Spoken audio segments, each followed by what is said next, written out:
Okay, there you are. Sorry about that. So,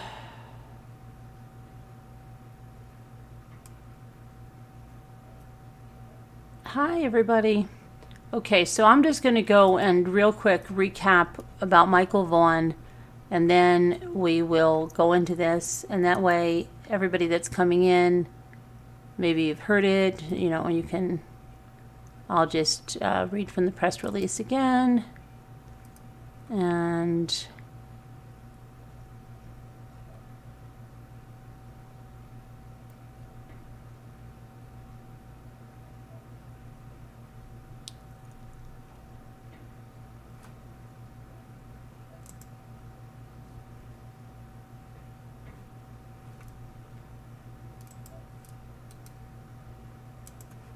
so there's now 2 other people that law enforcement is looking for regarding Michael Vaughn. And I'm going to read to you the press release. To date, the Fruitland police investigators believe that there are 4 individuals involved in the abduction of Michael Vaughn.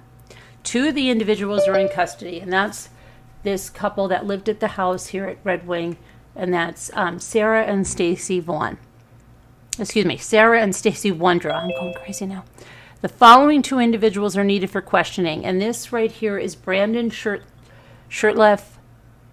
He's 30 years old, of Kuna, Idaho, and he's currently believed to be in North Dakota. And this is Adrienne Lucienne, 32, a male of Toledo, Ohio, but he's sometimes believed to be in Toledo, but he floats between California and Ohio. The investigators believe that both men have first-hand knowledge of Michael's abduction. The Fruitland police strongly encourage both men to contact detectives at 208-452-3000 as the window of time for talking to investigators is closing.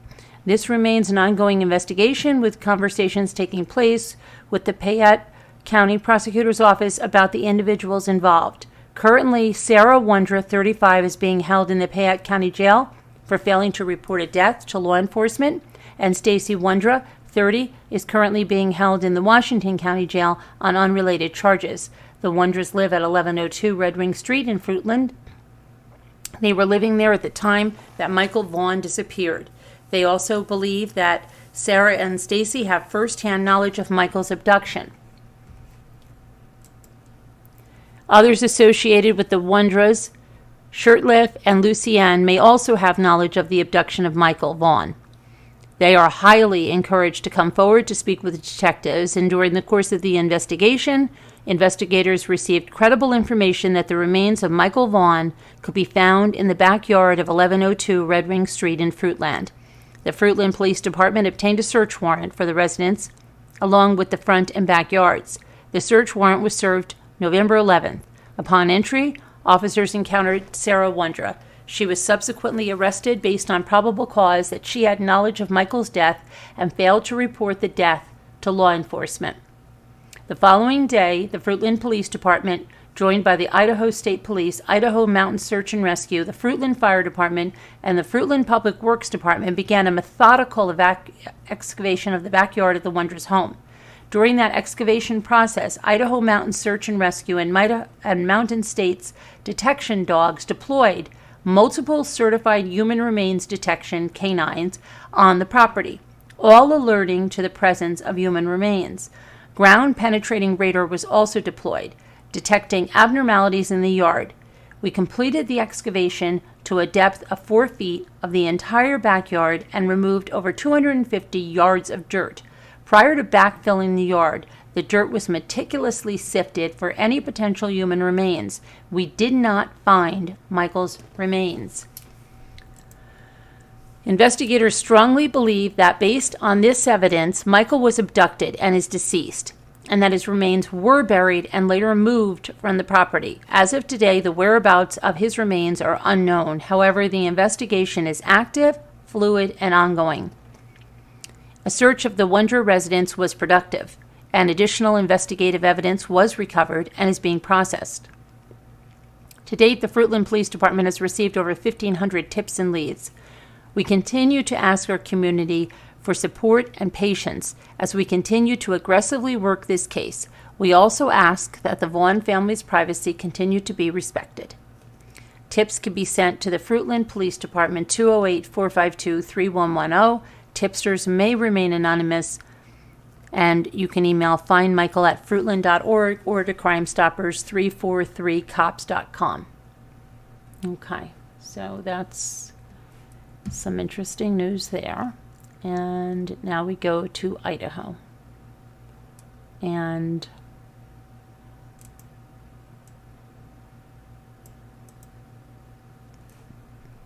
the first thing we're going to do is there was a imposter reporter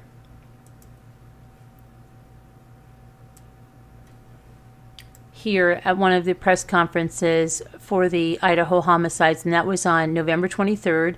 She was posing as a reporter with a student newspaper, and she was asking questions at the press conference.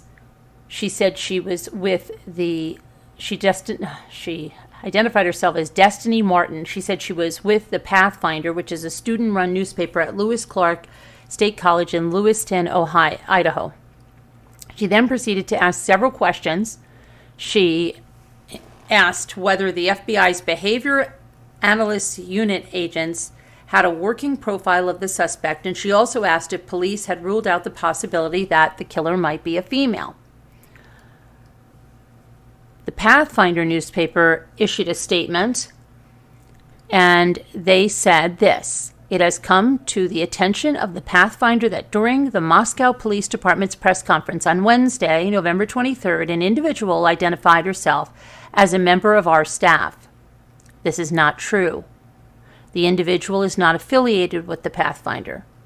Members of our students and staff were not in attendance at the press conference. We apologize for the confusion. We are also confused and concerned about the actions of the individual and have requested that the behavior cease. Our staff has covered the Moscow tragedies, and a story will be appearing in our next issue. Our staff encourages anyone with information regarding the case to call the tip line at 208-883-7180. We apologize for the confusion. We are all confused and concerned about the actions of the individual and have requested that this behavior cease." Spokesperson for the Moscow Police Department, Rachel Doniger, said that the Lewis Clark State College contacted the Moscow police about the individual, and we are aware. She explained that the woman gained entrance because their press conferences are open to the public. And she said, while we do not support people misrepresenting themselves, we would refer you back to the college for any further questions. Now, the woman had a TikTok account that was shared in a YouTube video where she said, "You guys are out there speculating, and I'm just trying to show you guys from a first-person perspective what it's like to be up here right now. Trying to give you guys the most accurate information, spread awareness, and I'm trying to give you guys authentic coverage from a non-news source." In another clip, she described herself as a member of the community who has been helping in the investigation as a concerned citizen who was asked to help, but she wouldn't identify the person who made the request for help. The incident comes after conflicting comments from police and prosecutors, which have added to the confusion about the investigation. Okay.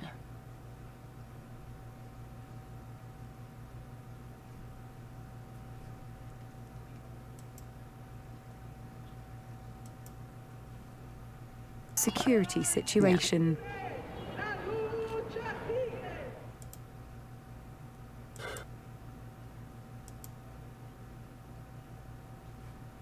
Okay.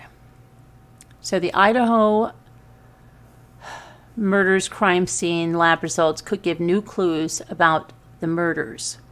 Police investigating the brutal murders of the 4 Idaho college students have sparked confusion about whether or not the murders were targeted, as they accuse the local prosecutor of miscommunication. Ever since Madison, Kaylee, Zana, and Ethan were stabbed to death on November 13th, investigators have claimed the attacks had been targeted. But on Wednesday, the county prosecutor, Bill Thompson, said in interviews that it perhaps was not the best word to use before saying that the attack was intended for a specific person. Hours later, the Moscow police clarified that officials do not currently know if the residents or any of the occupants were specifically targeted, and that Mr. Thompson's comments were the result of miscommunication. The walk back came as the first lab results from the crime scene came back and as victims' families gave emotional speeches at a vigil at the university campus on Wednesday evening. And hang on one second because I wanted to get my different graphic up there, not the lady impersonator. Okay. I got the visual if you want to play it.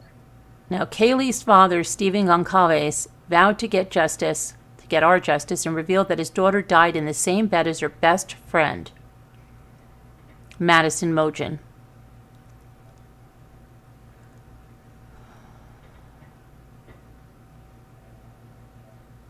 School officials acknowledged the pain and fear in the community as the killer remains at large, saying, "We don't know how long this investigation will take, and we don't know the why behind this horrific act, but what we do know is we will all come together."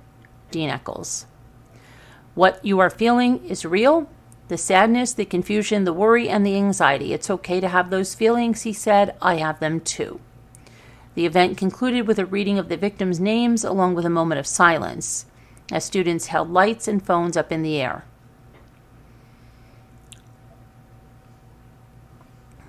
Now, each individual that has been linked to the murder investigation has now been ruled out as a potential suspect, and that includes the 2 females that were in the house, all of the friends who came to the house when the 911 call was made, and then a man who was caught on camera with Madison and Kaylee Goncalves at a food truck in the downtown area before they headed home, and the private person that gave them a ride home has also been ruled out.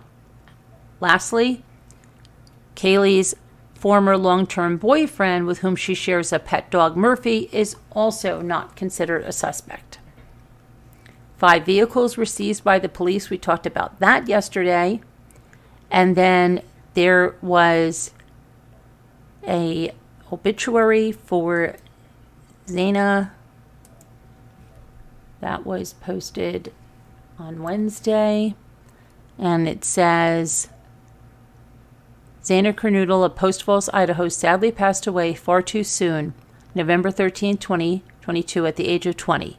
Zena was born in Coeur d'Alene, Idaho, at the Kootenai Health Hospital on July 5, 2002. She grew up in Post Falls and was a talented gymnast as a child. She attended Post Falls Middle and High School, and she played volleyball, track, and soccer until she graduated in 2020. During high school, she worked at the Texas Roadhouse and went on to attend the University of Idaho, where she majored in marketing and was an active member of the Pi Beta Phi sorority and the Vandal Solutions sales team. When she wasn't participating in these activities, she was working at her part-time job at Mad Greek Restaurant in Moscow, Idaho."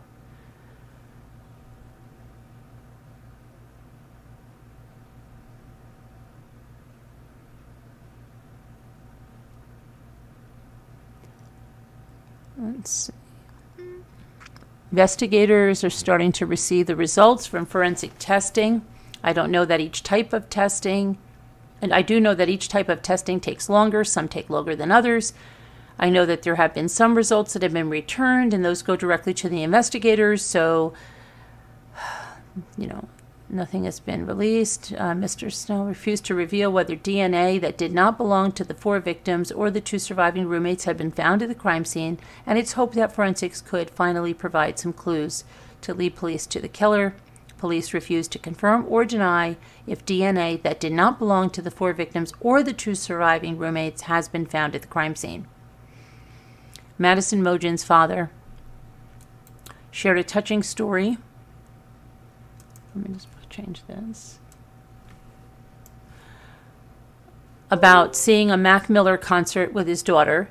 The two loved seeing live music together, and Maddie was disappointed when the rapper came to town and Ben was unable to score tickets. Then on the final night before the show, he won a radio contest and was able to take his daughter Maddie and her friends, after all, on a special VIP passes which included a meet and greet with the artist. That was the happiest memory I could think of that we shared together, Mr. Mogen said, describing his daughter as a hard-working young woman who treated everyone with kindness.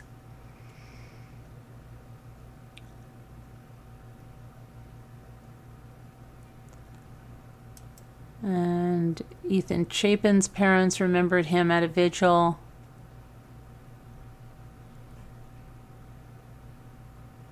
Let's see here.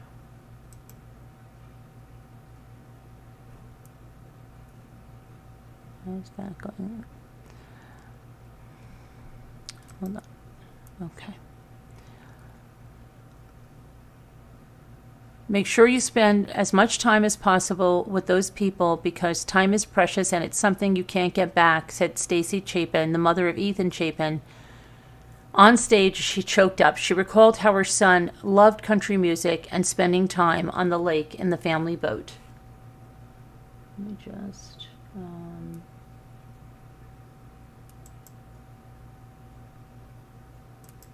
there we go.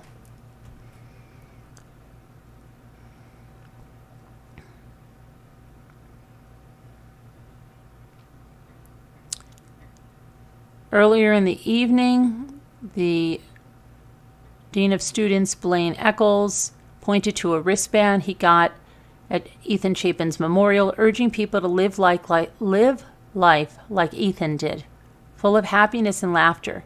Tell the fun stories. Remember them in the good times. Do not let their lives be defined by how they died, but instead, remembered for the fun times they had and the joy they spread when they lived.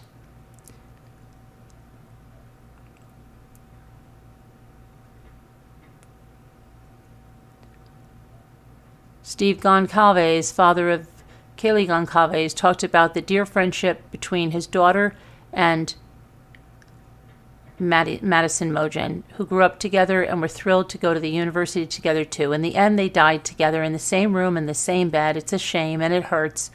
But the beauty of the two always being together comforts us, he said. It lets us know they were with their best friends in the whole world.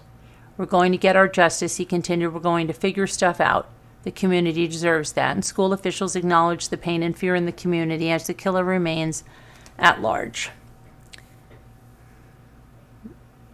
Student choir offered a song to those who gathered in the University Fieldhouse Earth Song by Frank Ticelli.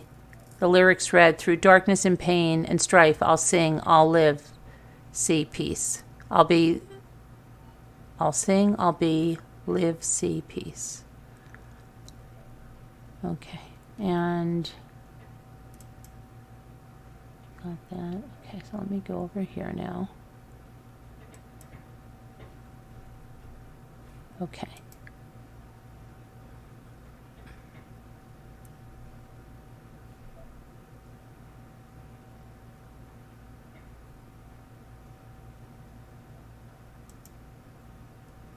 Let's also have a little update here.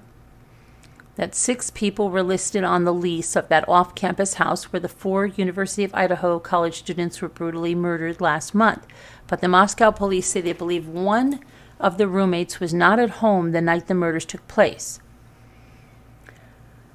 Detectives are aware of a 6th person on the lease of the residence, but they do not believe that individual was present during the incident. Police did not say if they believe the 6th roommate may have been involved in the murder or had been cleared. They have said that the 2 roommates who were present were not involved. Investigators say they do not have a suspect in the murders, nor have they found a murder weapon, and they have been inquiring about a fixed-blade knife, however. Hundreds of students gathered at the university's football stadium on Wednesday night when family members made emotional comments. The only cure to pain is love. It's the only thing that's going to heal us. It's the only thing that's going to heal you, Stephen Goncalves, the father of Kaylee Goncalves, said. That will make a difference, and that's something they can see where they're at right now, that you changed your life a little bit, that you're a little bit nicer, a little bit kinder. Stacy Chapin, Ethan's mother, told those gathered that Ethan and his triplet brother and sister chose the University of Idaho because they wanted the small town feel. Now she says the family is eternally grateful that we spent so much time with him. That's the most important message we have for you and your families. It's make sure you spend as much time as possible with those people because time is precious and it's something you can't get back. Madison Mogen's father, Ben Mogen, spoke about his pride for his daughter and her lifelong friendship with Kaylee Goncalves. Kernoodle's family was unable to attend.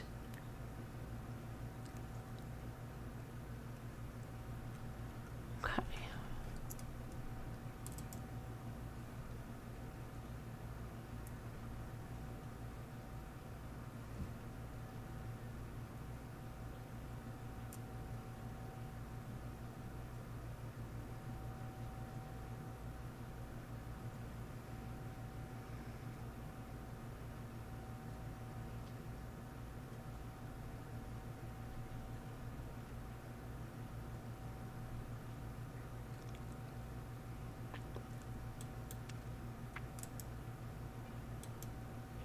Okay, Casey Anthony was rocking out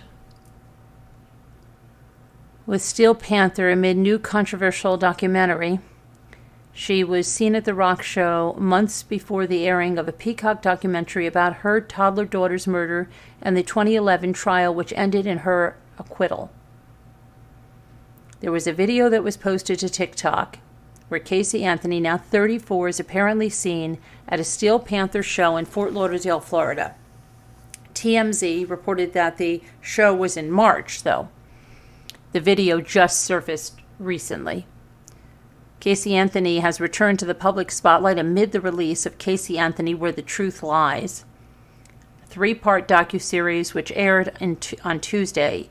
In it, Casey Anthony claims that her father not only SA'd her from ages 8 to 11, but he was SAing her daughter, Kaylee, and staged her death as a drowning to hide the evidence.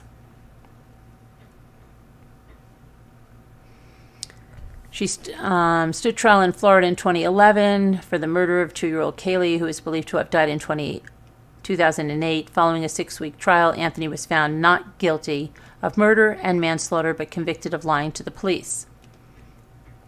So, yeah.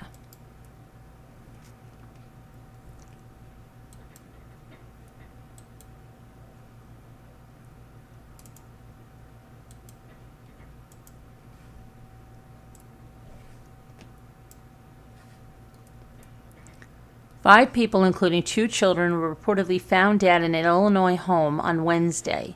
Buffalo Grove police said they discovered the bodies while performing a welfare check. A preliminary investigation indicated that their deaths stemmed from a domestic-related incident. Neighbors said that a husband, wife, and their 2 elementary school-age children lived in the home. Officers forced entry into the Buffalo Grove home after no one answered the door. Authorities have not yet publicly named the 5 decedents or how they died.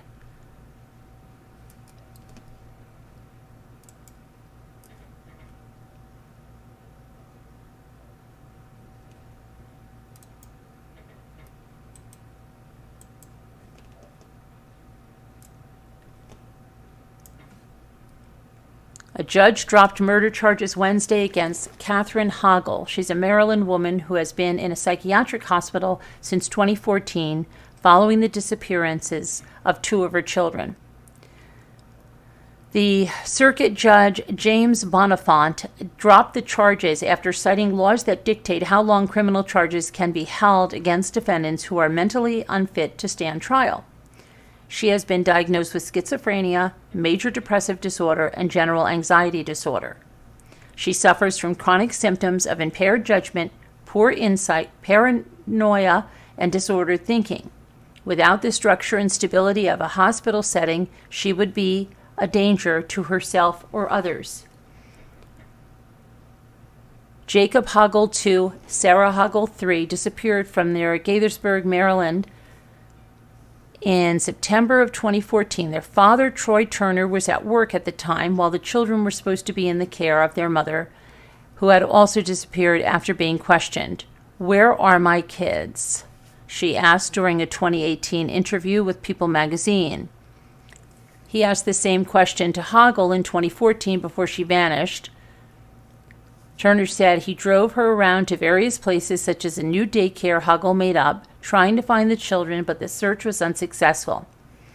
Hoggle then asked Turner to stop at a fast food restaurant. She fled the scene, leaving Turner behind. 4 days later, police located and interviewed her, and she reportedly refused to cooperate. She was later detained and taken to a maximum security psychiatric hospital, and she's been there for the last 8 years.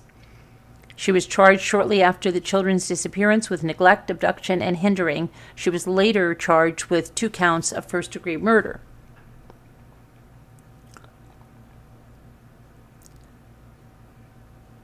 Sarah and Jacob's father, Troy Turner, is now speaking. He says the system is broken and that Hoggle is faking her competency. Turner says he knows Catherine killed their kids and will continue to fight for justice.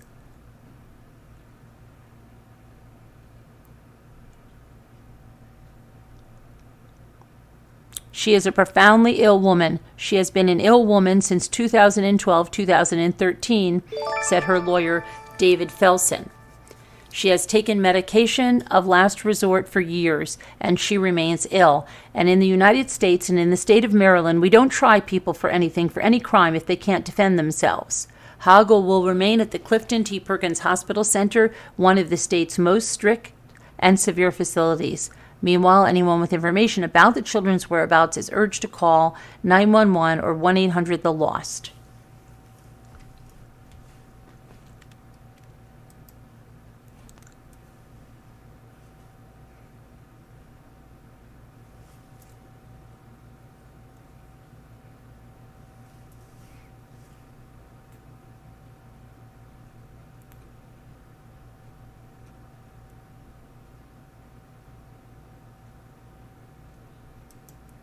Okay, now to Delphi.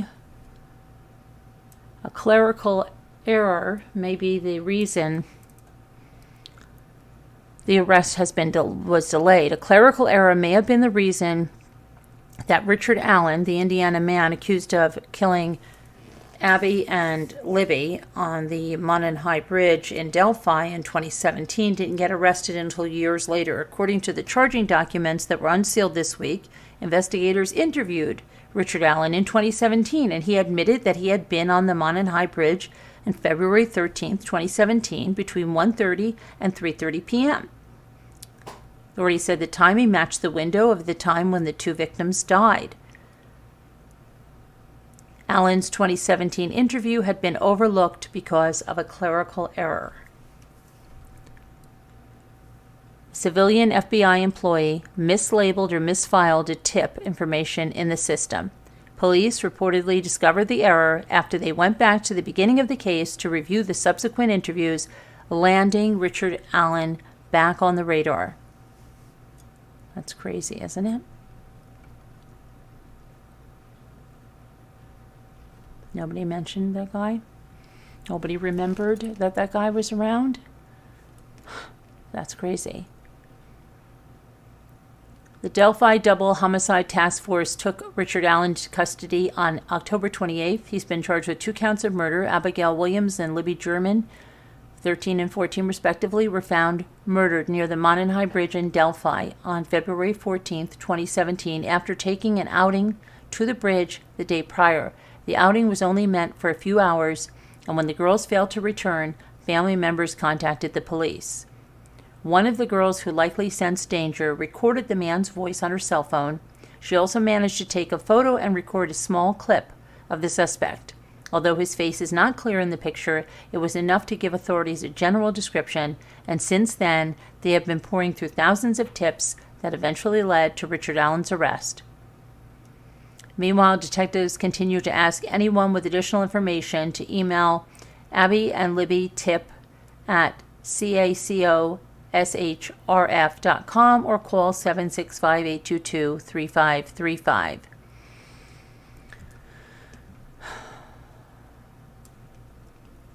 Okay.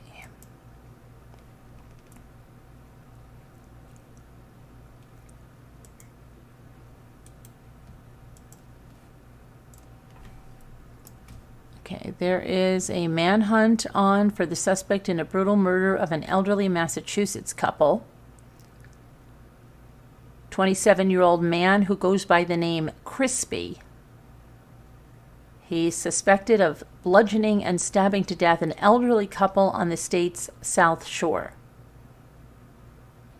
The Marshfield police said that Christopher Keeley should be considered armed and dangerous, and he may have dyed his hair red.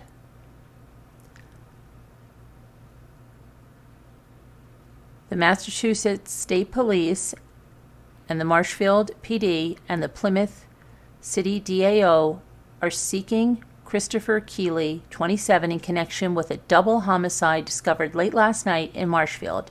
Anyone with information should call 911 or MSP at 774-434-5999. Let's see if he's been found or if he's still at large. Update. Let's see, has he been caught?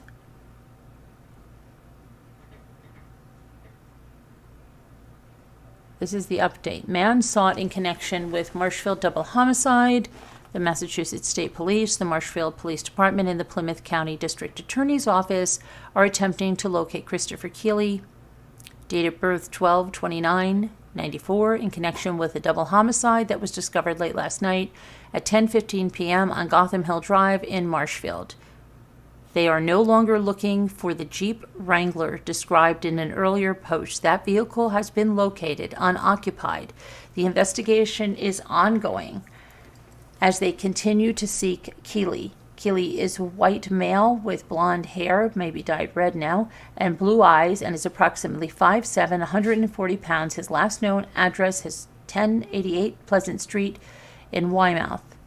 Keeley may be armed. Anyone who sees him or has information on his whereabouts is asked to call the State Police Trooper Callie Gately, 774-434-5999, or call the Marshfield Police Detective Tim Chiappini at 774-380-4289, or simply call 911.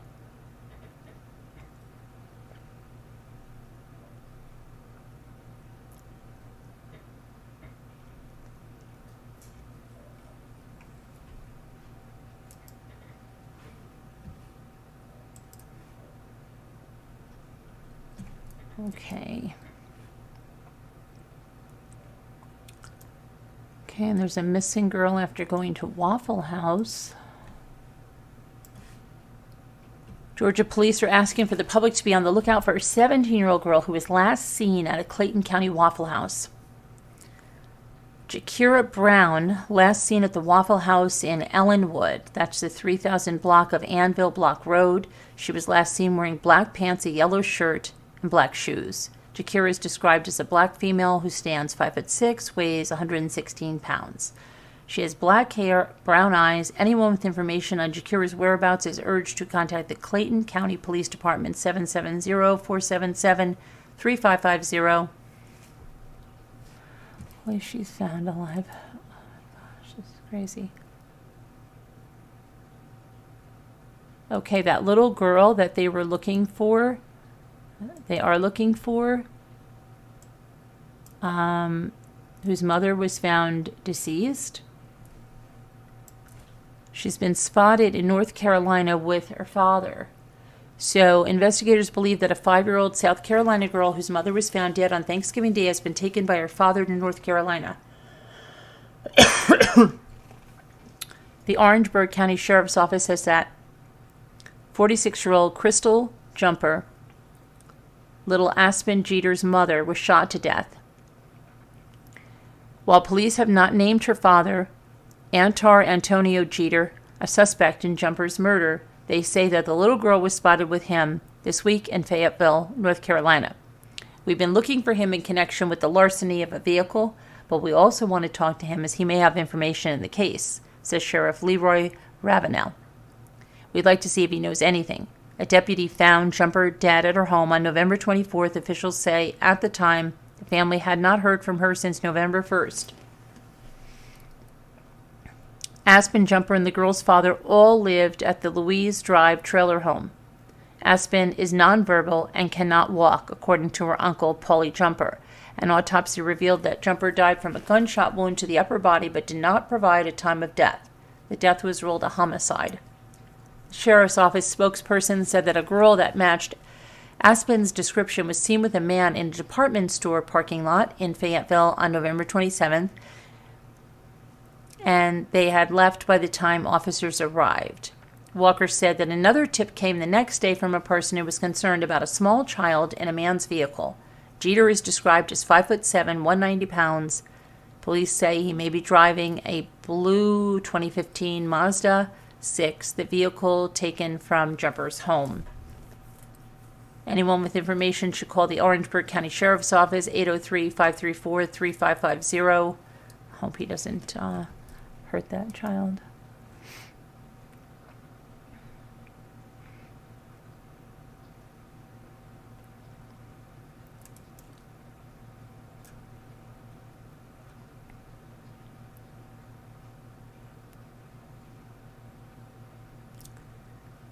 Okay, and here we have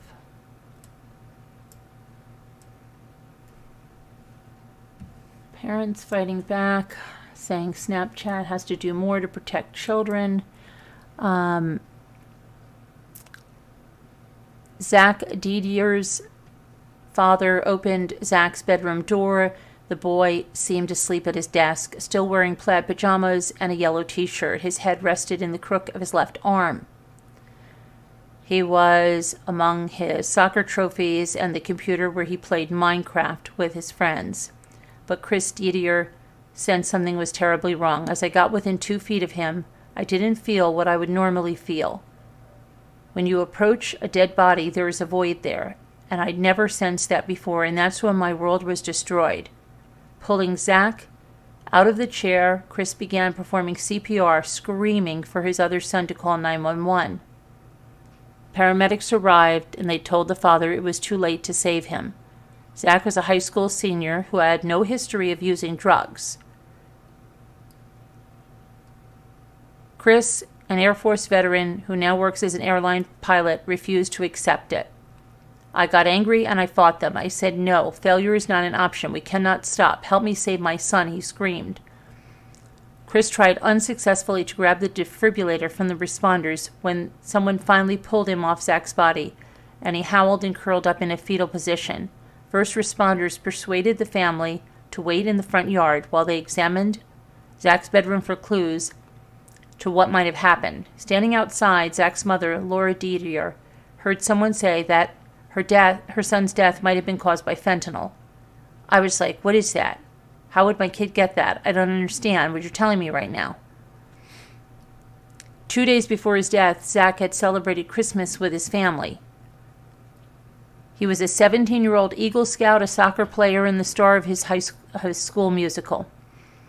He liked to challenge his father to push-up contests. On December 27th of 2020, he became one of the last of the nearly 93,655 Americans to die that year of a drug overdose, a record wave fueled partly by what officials say is the scourge of fake prescription pills that contain fentanyl, a powerful chemical opioid that kills by overpowering the body's natural instinct to breathe.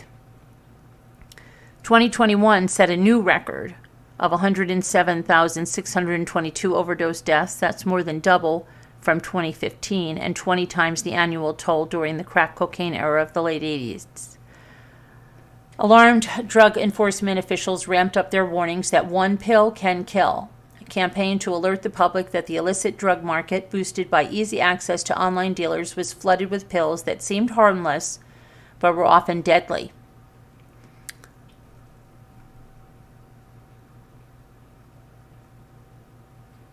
After Zach's death, his bewildered parents tried to understand it. The local police department searched the house, but in the first days after his death, investigators didn't think of it as a criminal matter.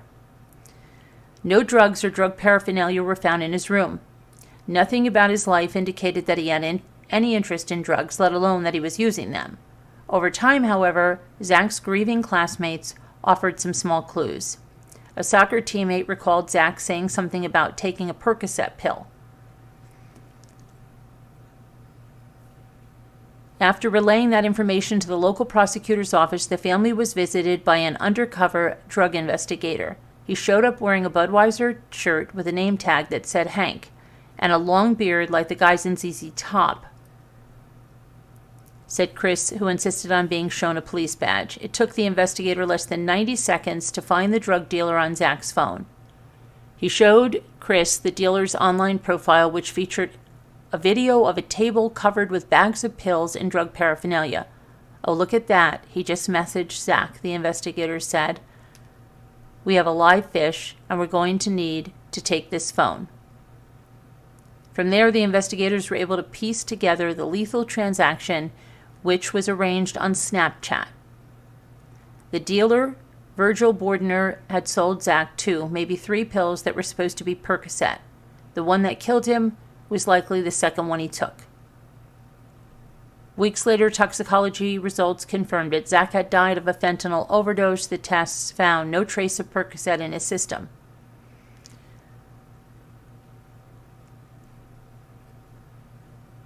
People hear the words fentanyl and overdose. What they understand is the old war on drugs and people suffering from addiction, his father said.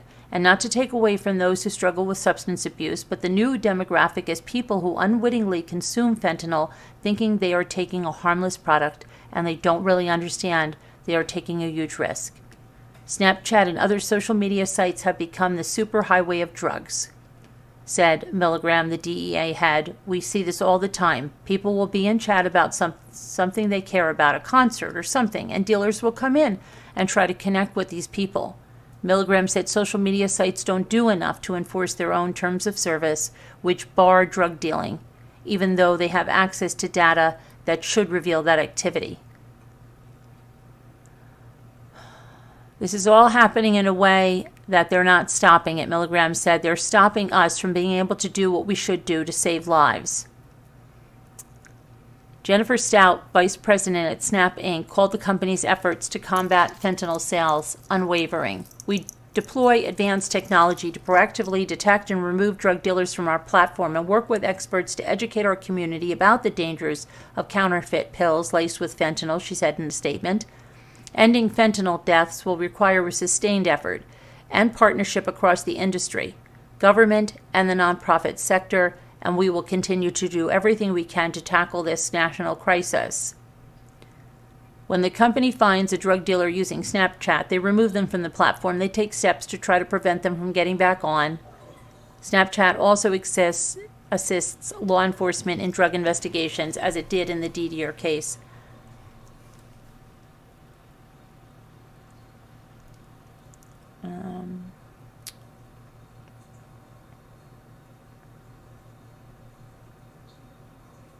In September, Bordner, the dealer who sold the pills to Zach, was sentenced to 17 years in prison after pleading no contest to involuntary manslaughter and selling fentanyl. Zach's parents, who have become drug awareness advocates, used the sentencing as another chance to warn parents to talk to their children about fake pills. I want his life to make a difference," Laura said. "He deserved that." They stayed in their house for more than a year after Zach's death, determined to go through all the first of the calendar in the house where their son grew up and where he died. "His room stayed exactly the same for 15 months. Sometimes it's very hard for me to go in there to see his desk. You can still see where his spirit left," said Laura. Chris thinks of his son's death as a warning. "The greatest danger America faces," he said, "is far closer to home and more mundane than many realize. Our country kicked off a 20-year global war on terror, and much of that fight was in Iraq and Afghanistan. It was dangerous, it was lethal, and I know because I was there, and I lost a lot of friends. We had a death rate of almost 1 American life every single day. but fentanyl has a death rate of about 200 times worse. How is this not a bigger priority in our country and our government?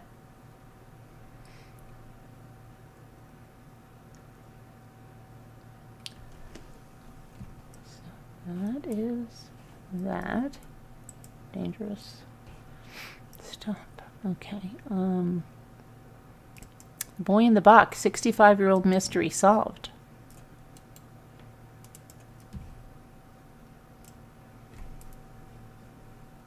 Oh, get over there. Get over there.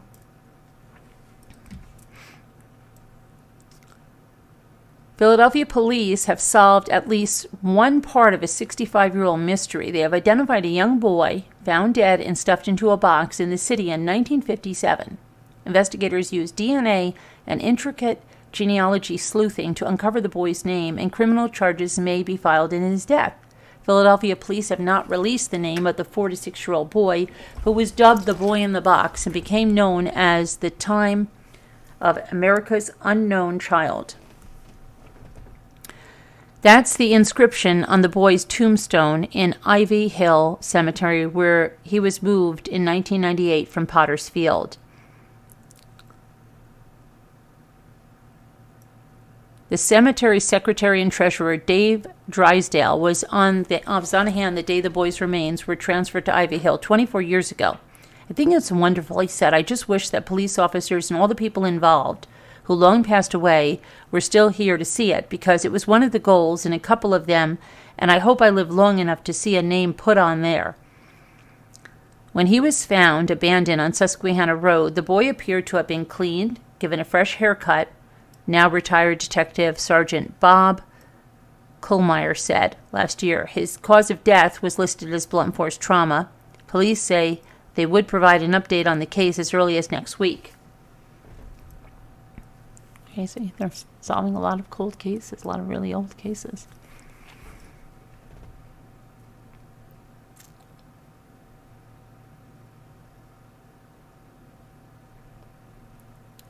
Okay, I think we have, let's see.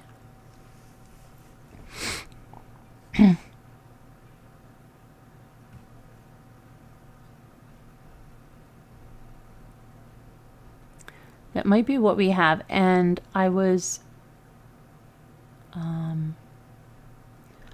going to maybe do a reading, but I think it's just, I don't know, too late tonight because I have a mammogram in the morning and all of that good stuff. So I think I'm going to maybe just, hold on, let me see here. Do this, and maybe I'll see if there's any social questions that we can look at. Hold on a minute.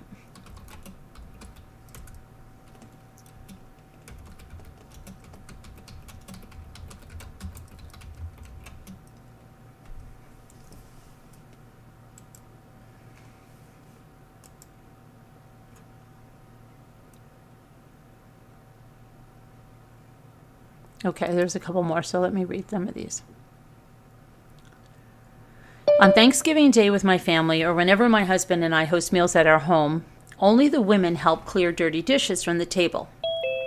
I often ask that no one helps us, but people, by which I mean women, always do. I make sure my husband pitches in. Our children are too young still. But it annoys me that my father, brother, and other husbands in our community, where most women work outside the home, still view cooking and cleanup as women's work. I'm guessing you will tell me that I can only ask my husband to help. Is there anything else I can do? Well, you guessed wrong. Before turning to your question, let me stave off the objections of men who assume equal or greater responsibility for domestic chores, and of etiquette mavens who believe no guest should ever lift a finger. It's a wide world. Many male partners cook and clean, and many guests are hardwired to help, no matter how often hosts ask them not to. Caroline, Still, I have I'm frequently sorry to witnessed interrupt. the imbalance you describe, whether it's in cooking, cleaning, or childcare. Women tend to work, and men and many men sit and watch. I have no reason for you to be quiet about inequality in your own home, even among guests who have chosen an Ozzie and Harriet model for their relationships. Decades ago, my mother announced at our Thanksgiving table, in gratitude for all the work that women do, the men will now clear. She and other women remained seated, and the men got to work, cheerfully enough as I recall. If you prefer, tailor your request to people who haven't helped with the cooking. It's a lighter touch than making speeches about gender roles, but it addresses the problem you raise and sets a nice example for your young children. Carolyn? I have 2 nieces in their 20s. Over the past few years, there have been many occasions for giving gifts to them: graduation, showers, a wedding, and the birth of a child. Neither is great at acknowledging gifts, and it is starting to annoy me. I have taken to asking by text if they received my gift. Then they thank me. There's rarely an opportunity to sit down and discuss the importance of gratitude. Any suggestions? An observation. I have never received a letter from a young person complaining about the absence of a gift, but I am drowning in emails from gift givers who are hurt or annoyed by the failure of young recipients to acknowledge gifts on their own. To me, this argues for a course correction, unless you're like feeling bad. Your nieces should thank you, of course, but I can't make that happen. If they are indifferent to you and your gifts, or if your true relationship is with their parents or grandparents, as is often the case, stop giving. If you don't feel close enough to your nieces to ask them directly for what you want from them, also stop. Churning out more gifts is not a solution, and you achieve nothing by complaining to third parties. Consider greeting cards if you can't go cold turkey. My wife thinks correctly that I give her too much helpful advice. How to load the dishwasher, for instance, or avoid grammatical errors. I'm trying to stop. But lately she has taken to playing games on her phone when we socialize with other couples. She turns her body to hide what she's doing, but this seems so rude. I have held back from saying anything, given our issue with advice, but may I say something this once? Let me see if I have this right. You have so abused the avenue of helpful advice, aka criticism, that you're now enlisting advice columns to deliver it for you. I agree that it is rude to fiddle with phones while we socialize, but I think an endless stream of spousal criticism is worse. It may undercut your partner's self-esteem. Wait until you have gone a full week without nitpicking your wife's behavior, starting now, and then ask her to stow the phone at gatherings out of respect for your friends. Win-win. Walking in my residential neighborhood with my sweet German Shepherd, is it okay to toss sealed up poop bags into other people's trash bins that are on the curb waiting to be collected? This dog lover is going to give you a hard no. In my neighborhood, trash bins are privately owned. Some people may not mind your tossing in a poop bag, depending on your expertise at knotting them, but it's a pretty big overstep to dispose of fecal matter in someone else's private property without permission. Also, my trash company asks that we place all garbage in large plastic bags that are tied up. Individual bags of poop may leak or become unsealed and create a mess. If there are no municipal trash receptacles on your walking route, carry the poop bags home with you and dispose of them there.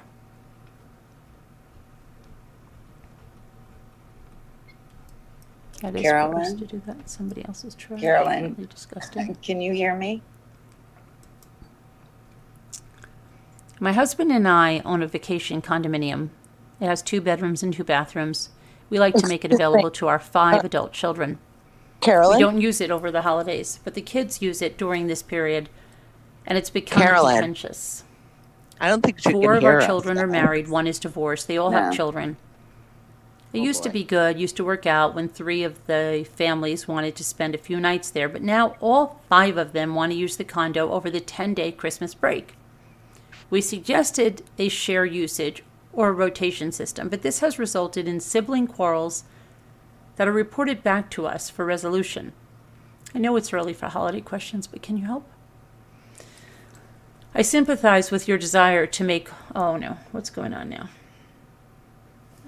What's going on? Something's wrong again? Something's playing again? What is up again? What? What's wrong? Can you hear us, Carolyn? Can you hear us, I Carolyn? can't hear it. I don't know why I can't hear anything. Hold on a minute. Do you hear us? Maybe my volume's not high enough. Can someone say something now? Can you hear us, Carolyn? Now I can, yes. Oh my. Carolyn, I'm sorry to interrupt. Yes. I don't know if you missed it. Linda Uribe left you a super chat and a message. And you Oh, may not have heard I the didn't see it. notification. Yeah, I didn't see it at Yes. all. Okay, all right. Yes. All right, thanks, Very love you. sweet of her. Okay, I- I'm I- sorry, Linda Uribe. I don't know. My volume is all messed up tonight. Sorry, I didn't hear anybody. I'm not really trying to be rude. Okay. Let me see. Oh my gosh, Linda, thank you. On the didn't see anniversary that. of my Oh. husband who passed away on December 1st, a gift to the Ramblers. Aw, that's so sweet, Linda. Prayers for your husband. That is really sweet. Now you're making me cry, Linda. I'm so sorry. Oh my gosh. I didn't hear anything. I didn't hear I- anything. my You did, volume is- Carolyn. I knew you were having sound problems, and I thought, oh my goodness, I don't think Carolyn saw Linda Uribe's. No, not at all. message. Is she still So here? that's, I don't know. I don't know. Is Linda- she here? Are you still She here, was Linda? on plane, but I'll mute now. I just had to No, interrupt. thank you. I don't know. Carolyn. Yeah, my volume is just really bad. Linda, I'm sorry. And I'm really sorry. And prayers for your husband and for you and your son. Thank you so much. That's an extremely generous super chat, and I'm really very grateful for it and for you. You're a great part of our community. And I hope you're still here.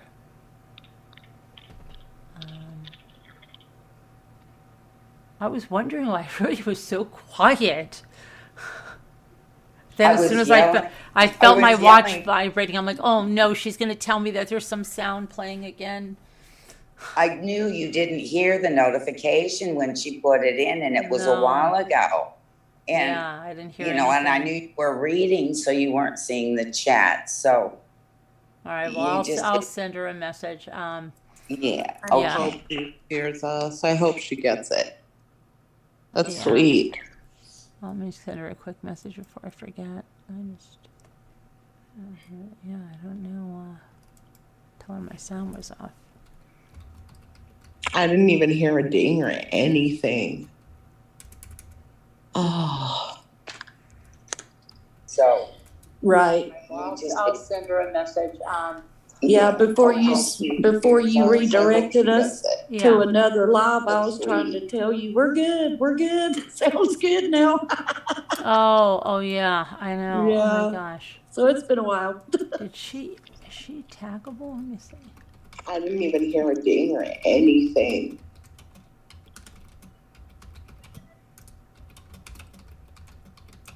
Who is it you're looking for? Linda Uribe.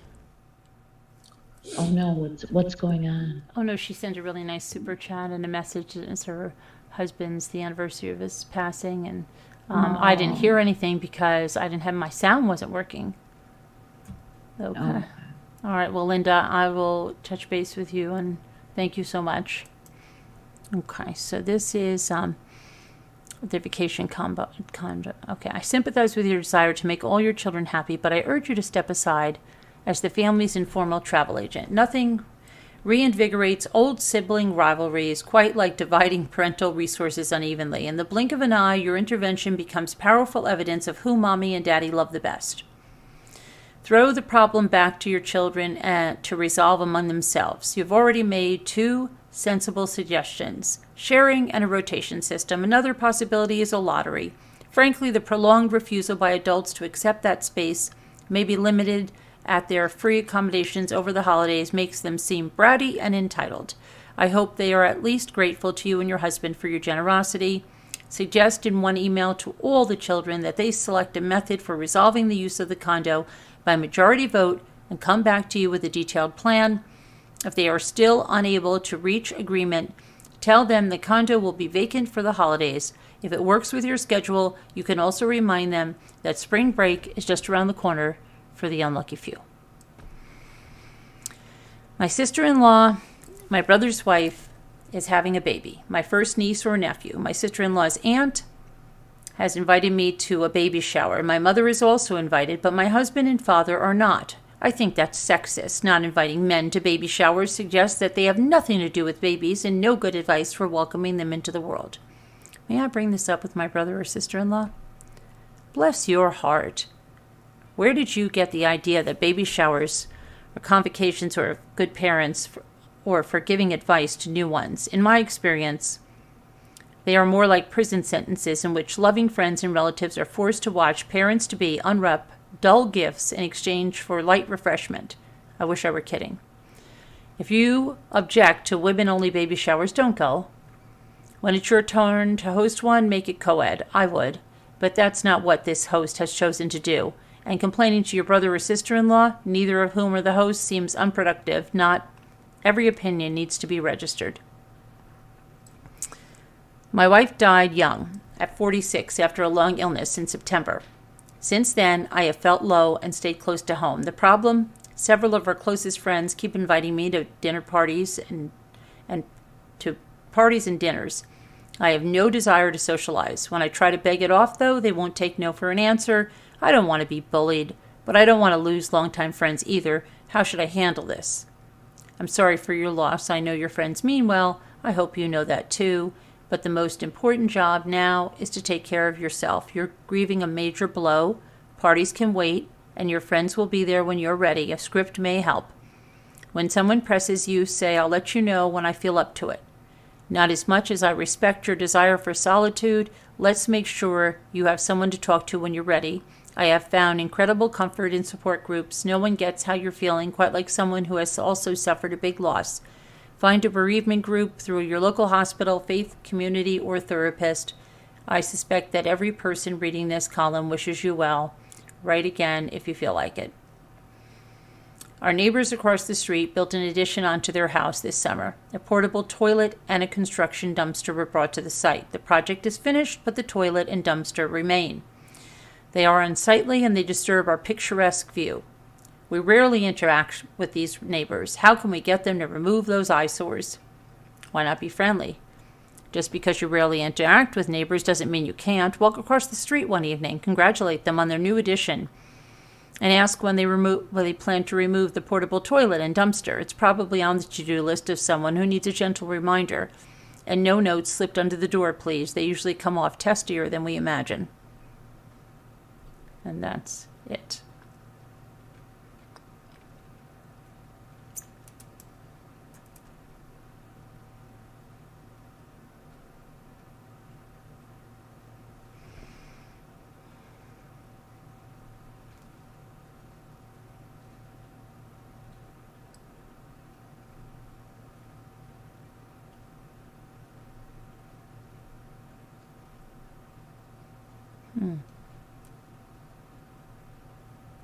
Okay. So let's see.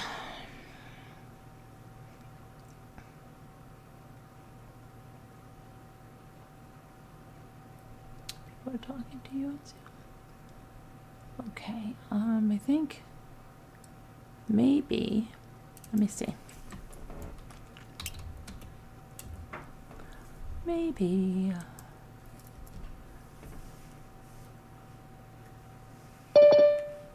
Oh, here's Liza. Oh, where's the rest of the people?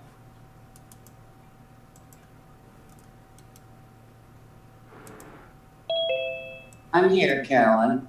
We're here. Okay, good. I know I was trying to get your names and stuff up there. I don't know why I can't move myself to. Okay, I guess. Hi, Liza. Where are you going? I'm going home, but I just went to try to get on your live, and Yeah. it's saying that the video is privated. Oh, that's the old one. Oh, okay. Because we had something playing. Scooter was telling me I had something playing in the background, and so I got rid of that, and we went to a new one. Cool. I just wanted to make sure that, people could get in. Yeah, there's people in this one. Yeah, we had to move over here. No Hey, way. Liza. Hey everyone, how is everyone? Good. Hi, Liza. How are you? Good, good. Been a long day, just heading home from the supermarket. Surprise, surprise. Oh, the supermarket. I have to check what time my mammogram is tomorrow. And I have to check my another appointment. Everything you never say. Every appointment is like at the same time. Mammogram is at 1 p.m. Mammogram Yes. at 1 Right. I just want to make sure that I didn't tell my, like, sometimes I tell myself it's 1 p.m., but it's really like 1:30. No, it's 1. I know, but sometimes I tell myself that. But I have to see this other thing with this, what was her name? Yes, that's who I need. This one that I canceled something. Yes, of course, with 10:30.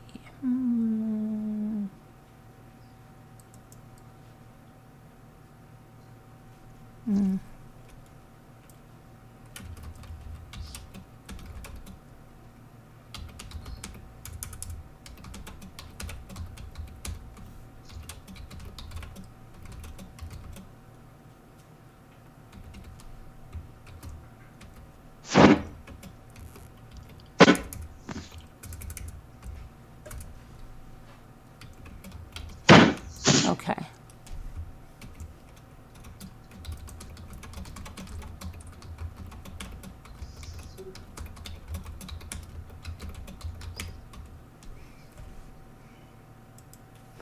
All right, now I've got that.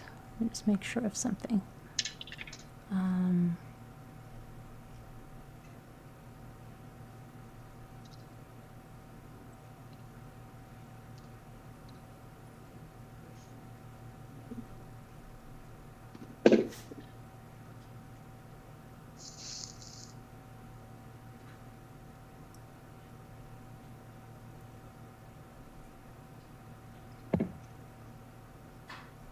Okay, so now I've got, so I have another appointment at 11:30, I think.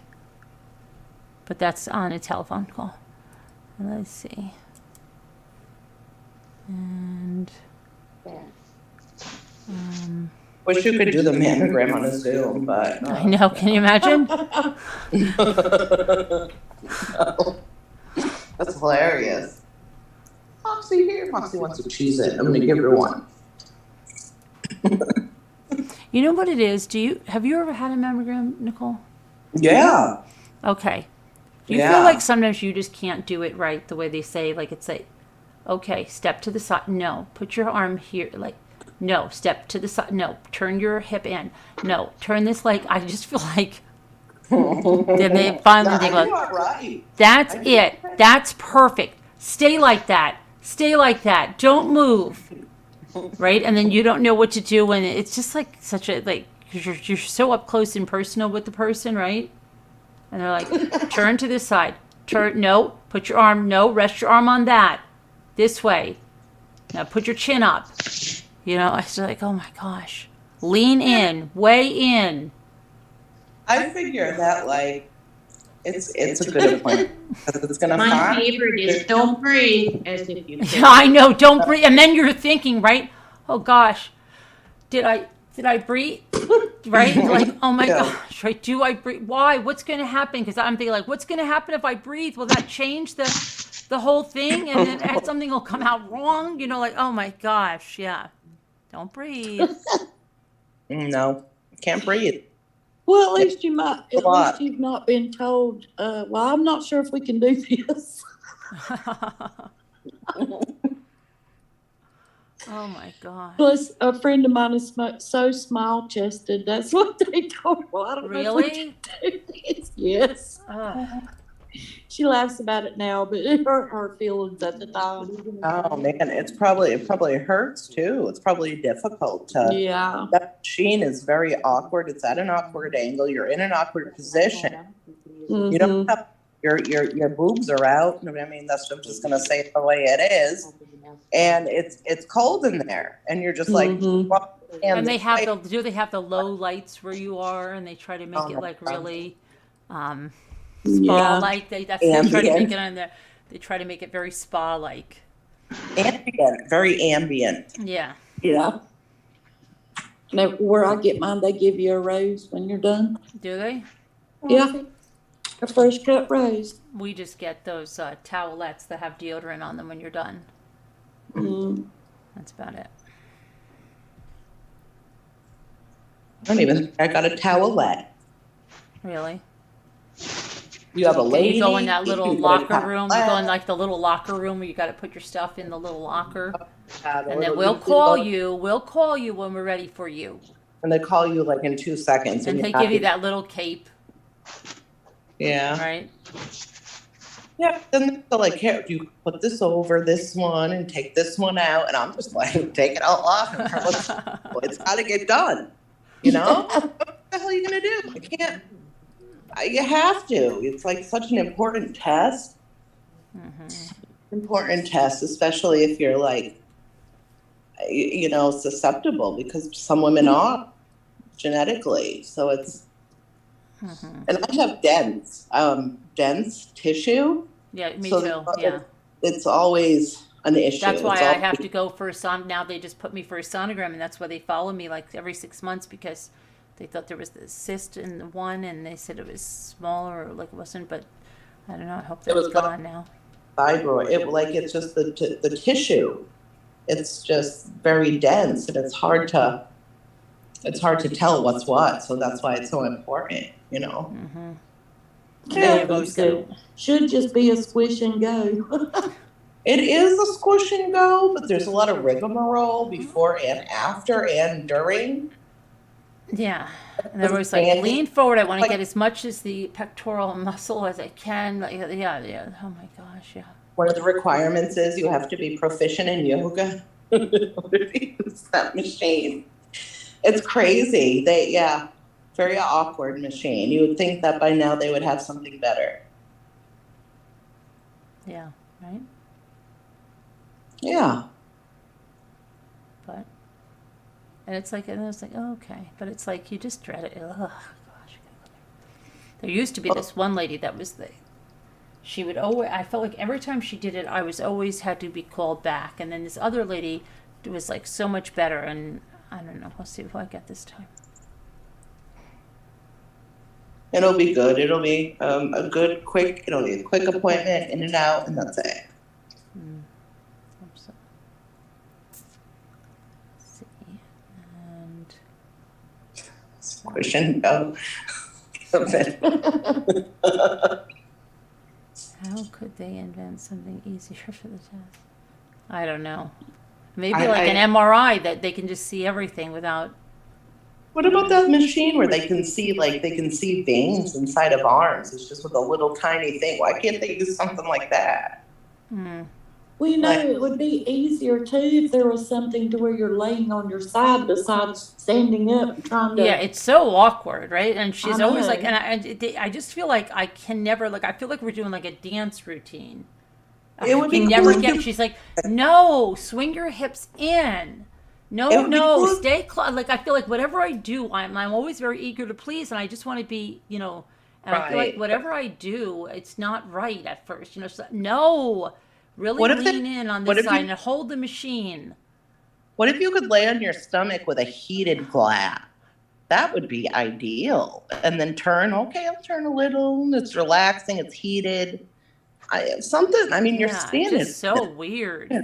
And you've got It is to a hold that weird big thing, and then your head is up against like that big, the plexiglass thing, right? I You're don't like smushed up understand. into there. No. Element that machine could only be designed by a guy because it's torture. Yeah, that's the whole part. It's just so awkward, and you think like, okay, I'm gonna get it. I always like, I'm gonna get it right this time. She's gonna have to just tell me how to do it. She's gonna be, oh, that's great. But no, she was like, no, this way. No, you're right. That your other right hip, that one. You know, it's like, oh my gosh. It's never right. It isn't. She's always like, and then they grab your arm and they're like, no, like this.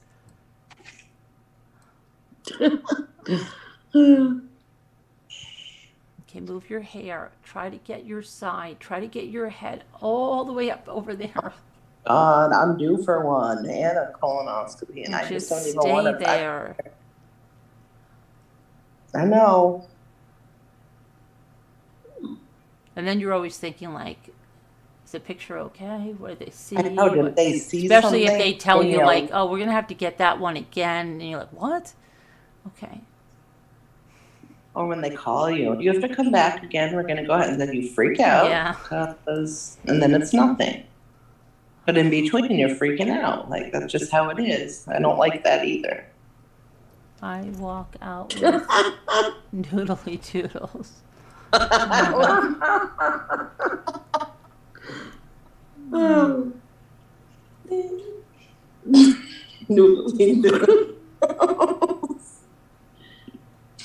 Is there a full moon tonight, I wonder? And do you know when they go in, they go, oh, let me clean the machine first. I'm thinking, like, why didn't you clean the machine, like, before you called me in here, right? I don't know. Now, why did they clean my machine? Like, Now do they I don't want think me they to see did. them clean the machine? Because, like, she goes, oh, well, wait a minute, let me clean the machine. They get out those wipes and they're cleaning the machine. No, I never asked now. Now, She you probably, asked. your lady probably cleans it before. My lady waits and she goes, okay, let me just clean the machine. Oh, Well, I'd kind of like to see them do it. So Yeah. that way I know it's I done. would rather like to see him do it, and Yeah. I never did. It's probably better to see them do it. Yeah. I never thought they didn't do it. Seems like they would. Yeah, it seems- Well, now do they? they're supposed to. They have these big wipes. They've got to clean all the plexiglass Like things down. if a tree falls in China right now and you weren't there to see it, did it really Right, they're fall? Heck, Those I used to things. think that like at my local dentist, right? They like because it was a husband and wife, one that I knew, like they were my daughter's friend's parents, and like they were. And I said, you ever think like Jerry and Karen are just like, Jerry, we got to make that dinner party, but Karen, we got to sanitize all these medical instruments. So my sister and I used to talk about this because we know these people like really well.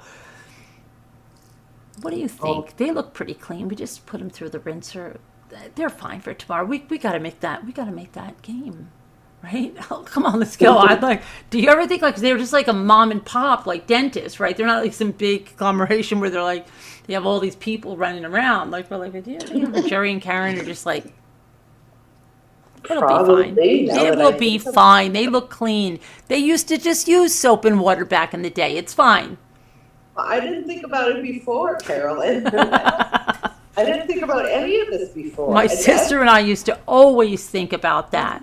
think about this Like, stuff. because we'd That's see them like rushing to something and we're like, I wonder how the dental office got cleaned up No, tonight. Like, no, did everything get put where it's supposed to? I have the, slippery did slope you for get me. your, No. Carolyn, did you get your information for preparing for your mammogram? Well, I know just that you don't put deodorant on. Well, actually, no, that it just takes a few minutes. Or perfume or lotion. Usually you should do it a week before the exam, but you open your refrigerator door and insert one breast between the door and the main box. Oh And my one of your gosh. strongest friends slam the door hard. No. Oh, as stop. possible. And lean. Whoops. And lean on the door for good measure. Hold that position for 5 seconds. Repeat in case the first time wasn't effective. Exercise 2. Visit your garage at 3 a.m. when the temperature of the cement floor is just perfect. Take off all your clothes and lay comfortably on the floor sideways with one breast wedged under the rear tire of the car. Ask a friend to slowly back the car until your breast is sufficiently flattened and chilled. Oh my Switch sides God. and repeat with the elbow. Freeze 2 metal bookends overnight. Strip to the waist, invite a stranger into the room.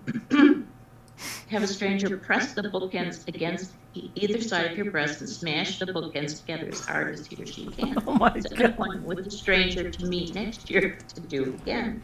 You are now properly prepared. Oh my gosh. Oh my gosh.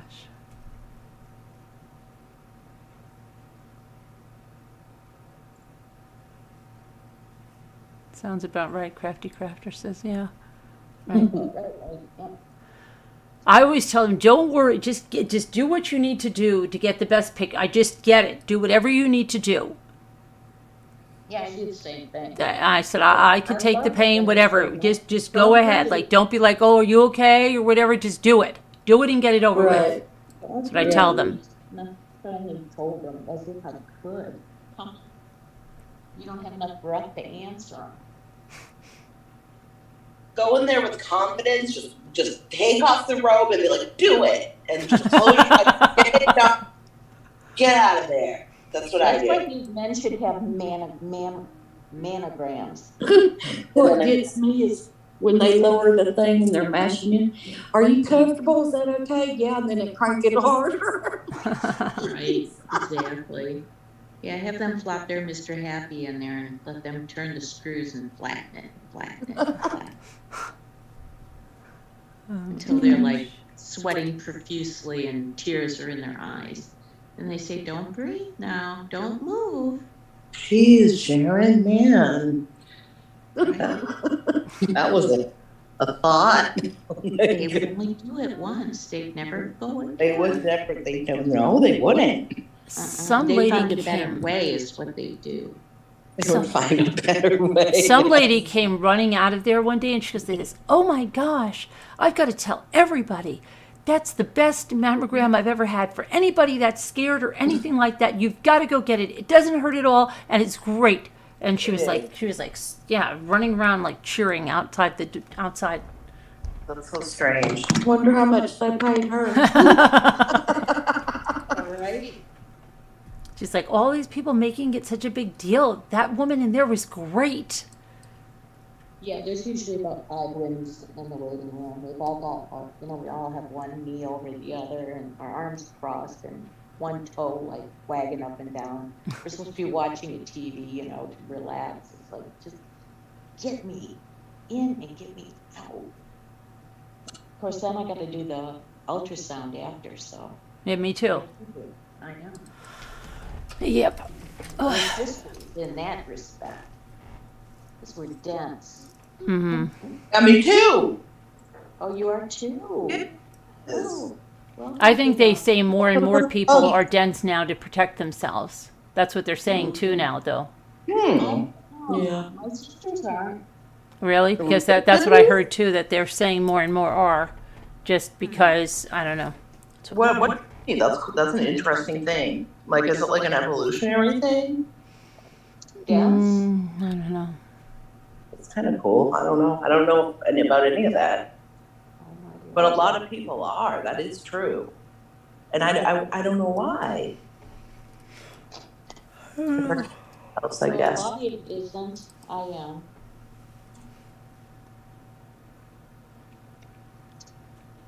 How many people are dense in the chat? Type a 1 if you've been told you're dense. Or 2 not. Oh. And 2 if you're not dense. 1. I'm a 1. Non-dense or dense. I'm pretty dense. Oh my gosh. That'll be taken out of context. It's being cool, man. You have many. I wonder. Always been dense. So we're going to respond to coming in, yes. Kevin is dense. Mm-hmm. Yeah. Oh. That's interesting. Mm-hmm. That's from his manogram? From his manogram, yeah. Manogram. His manogram. Manogram, yeah. Are you dense, LMNW? Or are you non-dense? You might have to answer me, Kevin. Oh. You know that little Singer sewing machine that I showed you the other day? No. It was up to What? $150 and it's got days to go. I'm not surprised. What do you mean? What do you mean $150? That little kid's red Singer sewing machine. Crank. It's probably up higher than that now. That's what it's people are bidding on it. $150 the last time I looked, and that was A yesterday. lot of people like to display them in their sewing rooms. They do a chain stitch. They must be incredibly Is she in the suite? Stitches one if you pull the There's thread. probably so many of the people have those things in their basement and they don't even know. It's that tight. I moved a lot, so I don't. Bobbin. It doesn't have a bobbin if I remember correctly. Unless it's someone else's sewing machine. Wonder what's in that basement. I don't know. Oh, do you have stuff in your basement left over from people? I probably. I don't really go. There's some spider webs, and I just try to. Well, I went down there once, and I got inundated. It was like a spa of webs. I was in the chat when it happened, and I had to run in the shower. I don't know if you remember. That was me. If you remember me, it was like my first experience, like in the chat. Went through a wall of spider webs, everyone. I'll be back. Take a shower. Oh, really? Yeah. Don't you remember? You don't remember that? It was Not like really. a couple of years ago. Yeah. Yeah. WL. Good night, Good night, Debbie L. Debbie. Night, Debbie. Is it musty in your basement or okay? It's a New England basement. It's pretty. Musty? It's like, we have like a 6-foot retainer wall or something. It's like a big stone basement, and it's very good. It doesn't flood or anything. It's very dry. It stays dry even in the most. It's not musty then. Yeah, it's very dry. And there's the oil tanks are in there, furnaces are in there, and there is stuff in there. I don't know what. Most just junk, trash. We just gotta clean it. We don't really hang out in there, so it's not finished. No. Mostly storage. Yeah, that's unfortunate. That's how ours is too. Someday. House, somebody would be. I wonder if happy Linda's man came back tonight. when we built it. He said he was. I know, but did he really come back tonight? Yeah, he said he was coming back tonight. I know, but that's a long left- trip. He left all his stuff there. I know, I heard that. So he's coming back tonight because his stuff is. It's like 5 hours. Away. 8 hours. There? 8 hours. hours. I think Oh, it was- wow. And said he's It was- coming. It was a long way away, and he thought it to be worth it to come back that night. So, what he's doing? Yeah. He left all his stuff there. He plans to come back, so he'll be back before you know it. He's probably back now. That's probably why Linda's not here. Probably. I was thinking that. Notice how I was this saying, from me. I just want Linda to know, I have no comment here, okay? And I didn't say that. I didn't say the words "your man." I just want to let you know that I did not use that verbiage. Your man, and I quote, "Your man" was not said by me. Okay. your male friend. Her male companion, friend, Friend. Special friend. special friend. Well, a boyfriend, but he's a boy and her friend. But it's not like. Do you remember when you first heard that, and when somebody first said to you when you were a little kid, "Is that your girlfriend?" And you was like, "What do you mean? Is that my girlfriend?" What's a girl and its friend? And then you just were very comfortable saying, "Oh, those are my girlfriends." But when you Yeah. first heard that as a little kid, you're like, "Those aren't my girlfriends." You know, I don't have girlfriend. I don't know. It was the first time. It was like so weird. Yeah, I remember that. I Those your still have girlfriends? girlfriends. That's what we call each other, so okay. Yeah, it wasn't meant Yeah, that way. now you do. Now we do. But I'm saying when you're a little kid and you hear that for the first time, You're like, you're like, "That's just my friend." What do you mean, my girlfriend? I don't have a girlfriend. Oh, girlfriend, get out of here. Are you gonna go play with your little friend? Yes.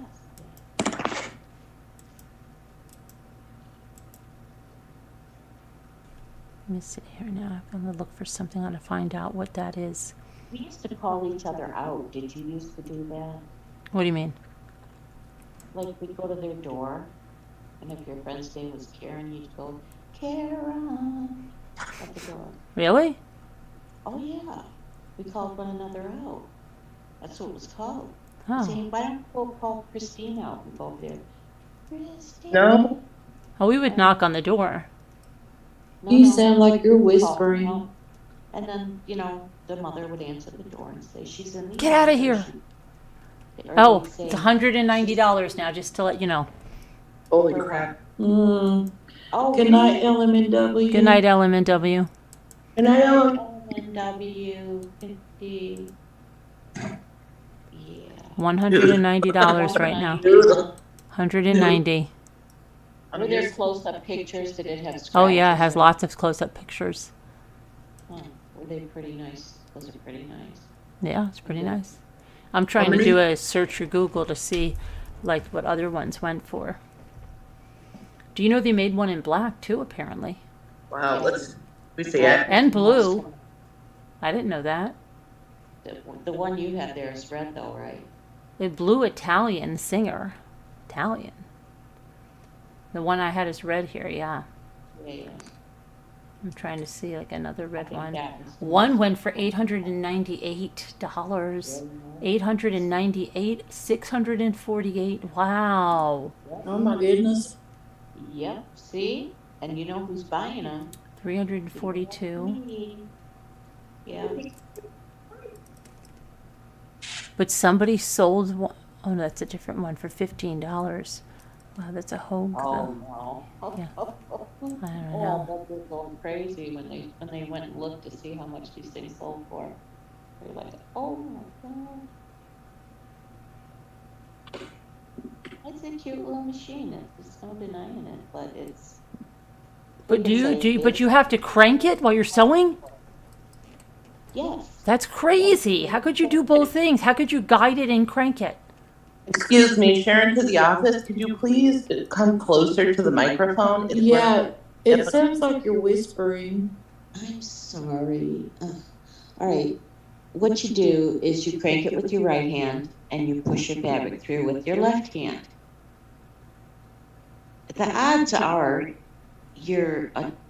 these were actually sold for children in reality, okay? And like I said, they're chain stitched. They shouldn't have a bobbin even, so they don't have to worry about filling a bobbin.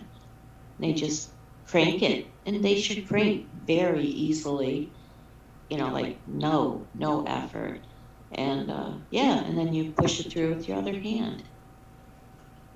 And if you don't like how you sewed it, you grab one end, just that one thread, and pull, and every bit of it comes out. If you ever had stuff like that, those were chain stitch. And that's why you want to, when you're done, you want to like go back and forth a few times to make sure it doesn't come undone. Mm.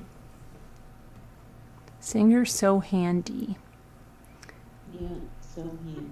There's some in this not a nice beige looking color. They're selling for $200 on Poshmark, and I don't see this nice red color. I like this. Jeans. They've got a really nice red color it's not there. Well, I've got to check something on my. Let me see here. What's it called? A singer what? Singer So Handy. Oh yeah, that's right. Fingers so. So handy. It's just so handy. Mm-hmm. I know it's like marketed for children. Yeah, it was. Absolutely.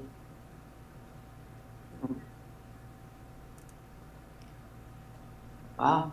It's so handy. I'm gonna,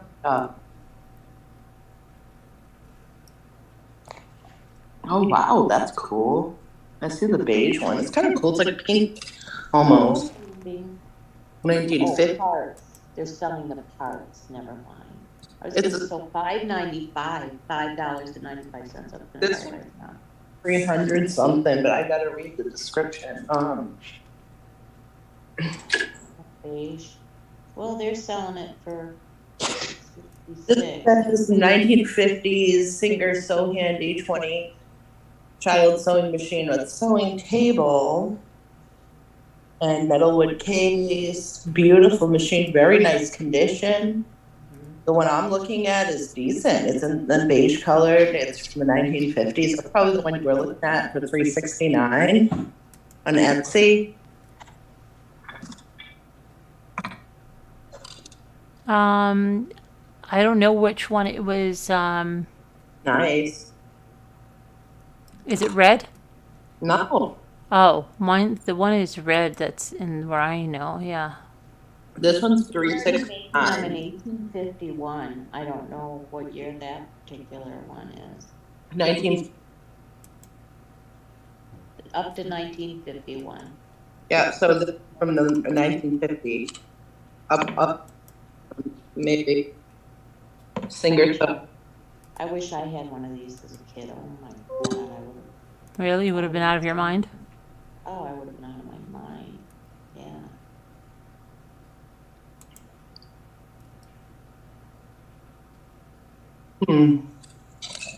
Wow, this one comes in the I box. had one a sewing machine, and I used to lug that thing all over the place. It weighed like 40 pounds, and I probably weighed 55. Talking about the Model 20, Yes, Model 20 is so handy. I found one with the box, all right, Mm-hmm. with the original booklet included, sewing machine's in great condition. It's beautiful black, perfect condition, vintage thread booklet. The clamp, screwdriver, and needles are missing, I guess. There's an electric one. Apparently, they did electrify them. So Really? there's no spring. Yeah. They're showing it working, it's not. Yeah.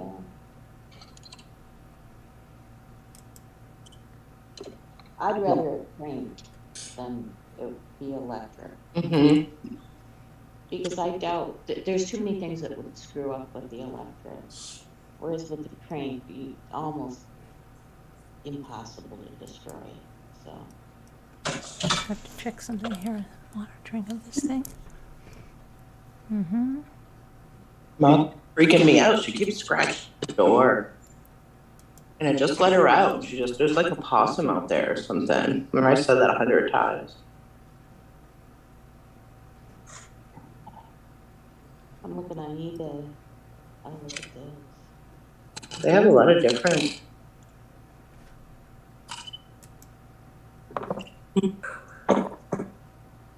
$498.97.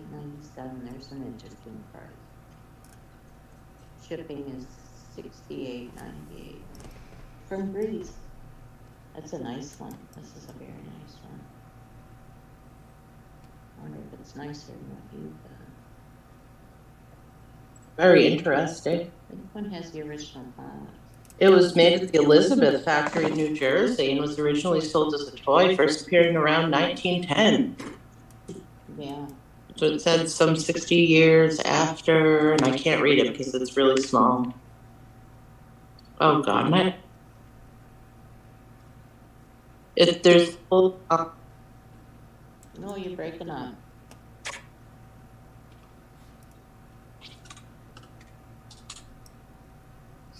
How do I get into that?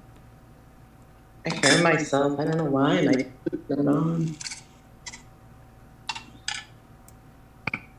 Maybe it is.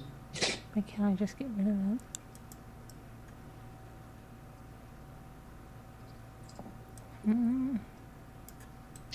Gotta get rid of something over here on my blog.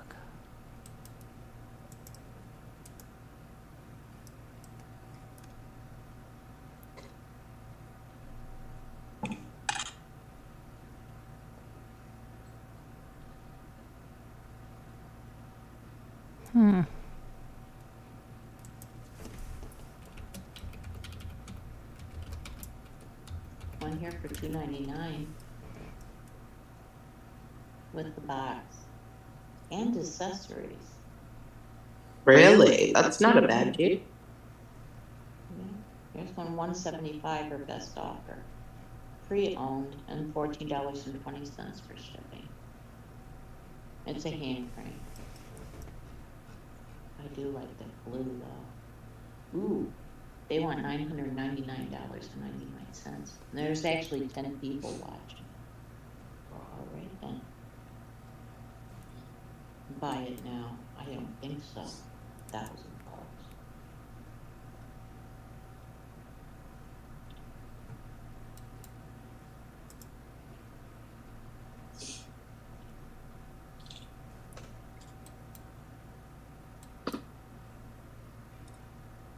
don't see it here.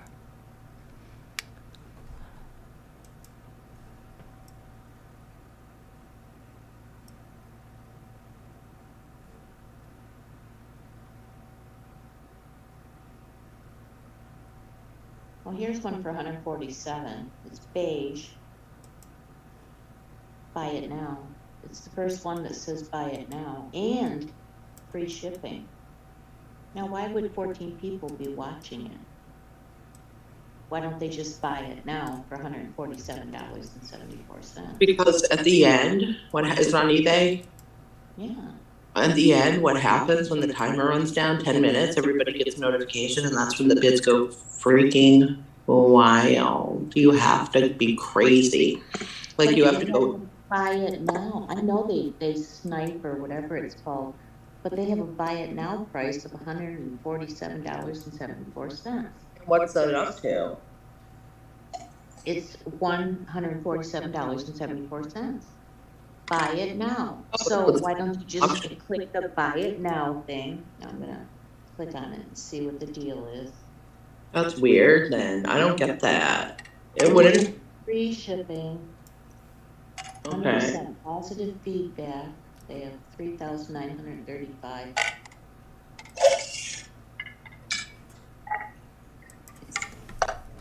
I'm eating some fruit in a can, and you probably hear the spoon. Like the whole time. Sorry, Carolyn. That's okay. I put it down immediately.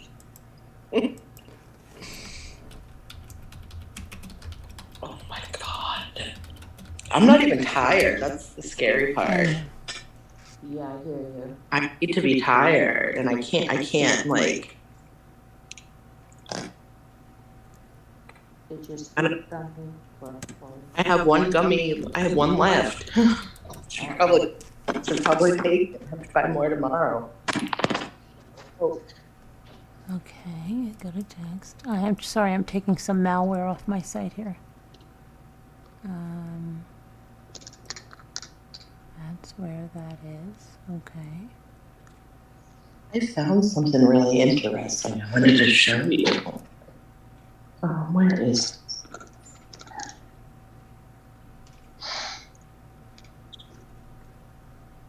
Oh my goodness.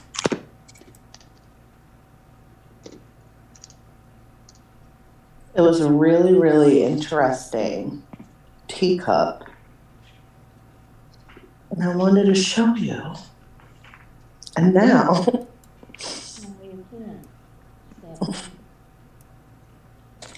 This is the story of my life.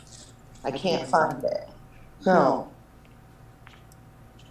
It's somewhere. It's hiding. There you are. You found it. Oh, that works perfectly. Yeah, I'll show you. Wait. This it's called Japanese Moriage. Look. Oh. Look at that color. Look at how it's like it's textured. Yeah. And look at how detailed that is. Like the little design up here. Mm-hmm. And that's a brown color almost. Yeah. Look at that. And like see? It's a lithophane face. So what? Lithophane? I'm not sure what that is, but I found the cup and it was like $40 for this little cup. I'm like, See, this is why I say that you guys need to actually do Etsy or. Yeah, I told yeah, we have to do a Poshmark. Yeah, we have to do a Poshmark. Look at this little one. That looks like. Oh, that's very cute. Oh, that's really cute. What is it? That's really does. the Yeah. can at the bottom. It looks like some sort of Cabbage. Japanese pottery of some sort. Yeah. But I do want to show you. Look, Carolyn, did you see the first one I showed? The lithograph. Look, Oh, that's cute. it's called Moriage. It's a type of Japanese art, and this is all like little shapes to form. Like like mosaics almost. Yeah, but I Did you want to put show it you one. together? And this is it. And then I'll stop because then we're going to have an auction and I'll show all these stuff there. But this is a narco. How pretty. Oh, very nice. That cup and saucer, E759 at the bottom. It's an espresso holly berry gold framed porcelain. And it's made in Japan. It's numbered. Nice. I have some these really nice 3-piece espresso cups that are in these pewter little sleeves, like, and then they have a embossed saucer, and that's really crazy stuff. Yeah, put tape on the bottom of it, sort of, not like just double, like, just so I'm not, because I'm a clumsy person, Mm-hmm. as you know. I'm But just, yeah, I'm not well, trying to be. I'm just trying to. I have these. And I can't find any information on these. It's lusterware, but it looks like it was made in Germany. Yeah, it does look German. And there's half of a mark on it, but I can't tell. It does look German. Look at It's that. pretty. I have 3 of these. Mm-hmm. Yeah. I found some good time around. This one.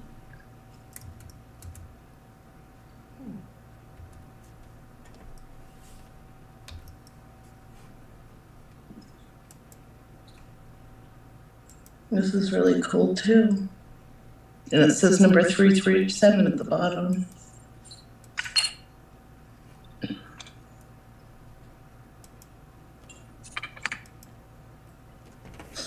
But they're good cups for candle making, but I don't know if I should do that.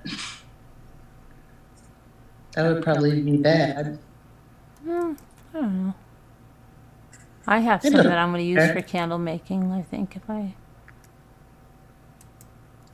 It's just stuff, you know, it's okay to make candles with it if you want to.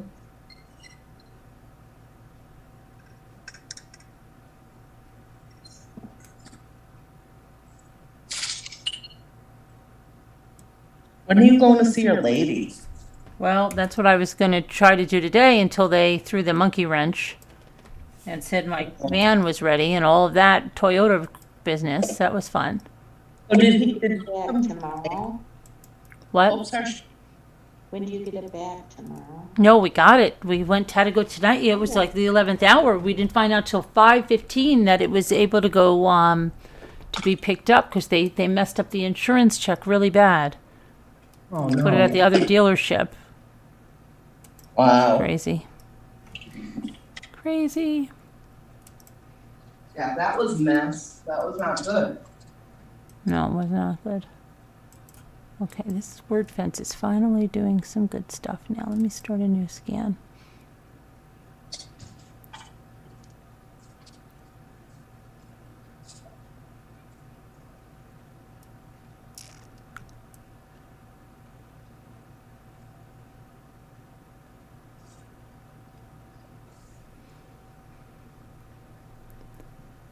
Right, so I think we'll sign off from the internet because I have to do the scan and I don't want to seem like I'm inattentive and all that. You've been looking at the 75 most valuable Christmas ornaments. What are they? What are they? Who has said that? Kevin has been looking at the 75 most valuable. Let me look at the 75 while I'm doing my scan. Get to you I don't know about that too. real quick. I know we have to go. I know. Why do we have to go? I have a lot of We can stay right here and you can keep out.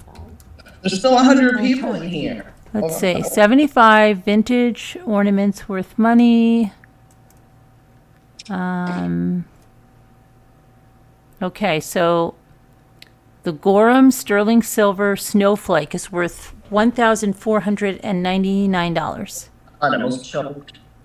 Can we see it? I know I want to see a picture of it. Well, why can't we see a picture of it? There's no freaking picture of it. Let me do a search for it. How in the world would we know that? Come on now. If we don't have a picture of it, right? This Yeah. guy? Let me see which one is worth. I mean, they have a bunch of them, so how do you know which one is worth it? It's so elusive, Carolyn. There's no picture.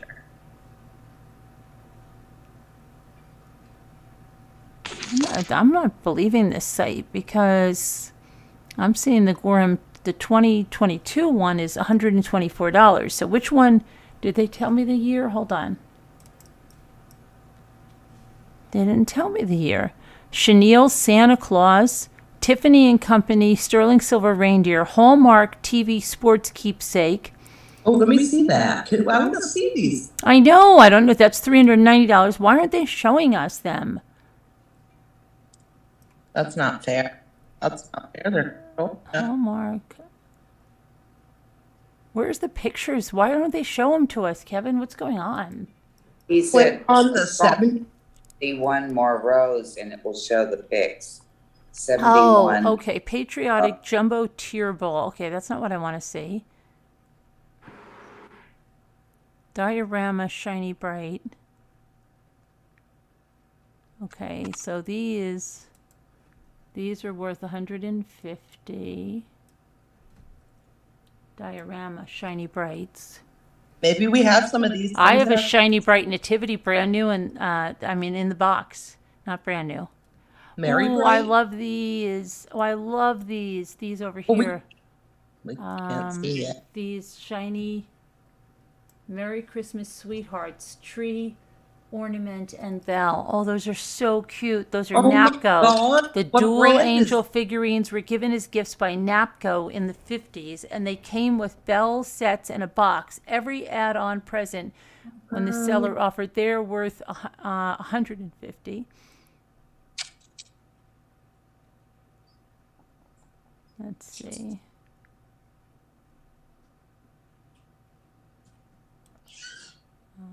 These vintage jewel bright ornaments are worth $150. It's so windy. My door thing is just banging on the door, and it sounds like somebody. That's how it was last night here too. I'm freaked out. Do you think somebody knocking, or do you think it's my door thing? Do you hear that? I hear it. I'm freaking out. I gotta go outside. I'll take you with me. How about that? Yeah, please do. Yeah. These Norman Rockwells are worth $165.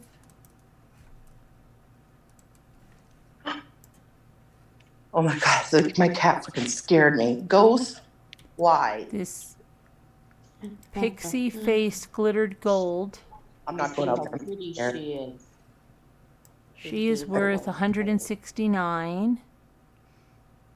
See, we're a little behind still. Ooh. These mirrorettes glass ornaments are worth $172.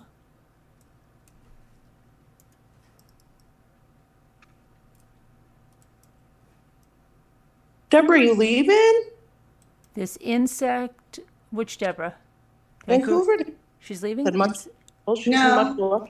Good. No, Don't leave. Insect I'm here. bug. Oh, I got insect scared because bug you're like, with much mesh love, everyone. No, wings. hey. She's worth $172.50. Oh my gosh.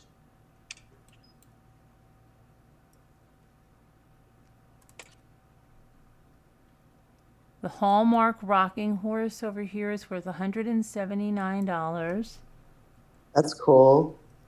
from 1982. This Tiffany tree ornament is worth $179. That's insane to me. That's cool.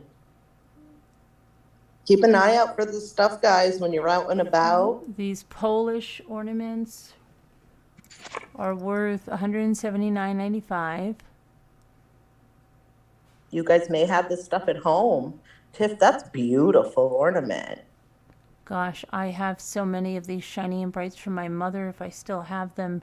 Oh, Carolyn, you're probably sitting on a gold mine with that. These are worth $189. Oh, the glass ornaments. And I had all those. Hopefully they're somewhere. Did do in the 80s, but These shiny and brights are $189. These Bimini horses Or 191.40. We're not at the Bimini yet. Not on YouTube. We'll get there.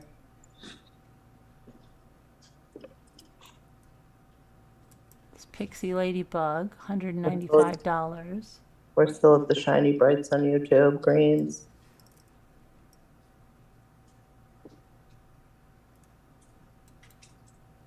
There it is. This Pixie Moth, $200. Oh, my hugger elves. I'm not going to show those because I don't want anybody to get them. Why just show them? Nobody's gonna if they get them, maybe they'll give them to you as a gift. If you show them. I know a Because they'll mean know. person once that took one of my elves that they wanted and they taunted me with it, but it's okay. Ooh, wait, what happened? Oh, is this a bad thing? I don't But I know got a about. bigger one just in case somebody gave it to me. Okay, I have no idea what that's about. Those are worth $200. And then the Really? icicle men, I've never even seen these icicle men. These are worth $200. Icicle men. I want an icicle, man. And the Christopher Radko toy chest glass ornament is worth $200. Those are all nice. Sharon, aren't they? Yeah. The Santa pushpin ornaments are worth $200. Wow. These. We're on the Christopher, the $200 toys still on YouTube with the little silver thing. The Caterpillar Bug Pixie is worth $229.36. Ooh. Stuff to look for. Okay. If you guys see any of this stuff, wow, there's so much there. The Shiny Bright Tree Centerpiece window is $232. What is it?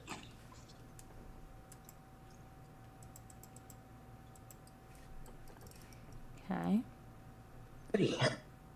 The Waterford Crystal Snowflakes, $200. Oh, I bet they're beautiful. Imagine if we've come across sold them for $5. I'd love to find that. I think I know some. The Fish Kalina is worth $203. Sharon, we're not there yet on YouTube, but we'll see it in a second.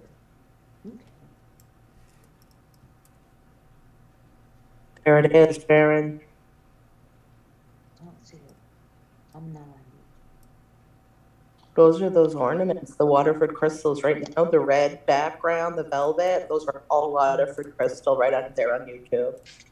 The glass ball ornaments. I'm gonna have to look for 'em.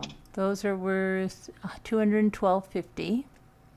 For four Oh of my them? gosh, I had these shiny and brights too for my mother. And my mother had so many they probably just threw away. $222.50, those shiny and brights. My mother had the shiny and brights. It's a Right. Merry Christmas. I hope I I have still have shiny some and bright upstairs.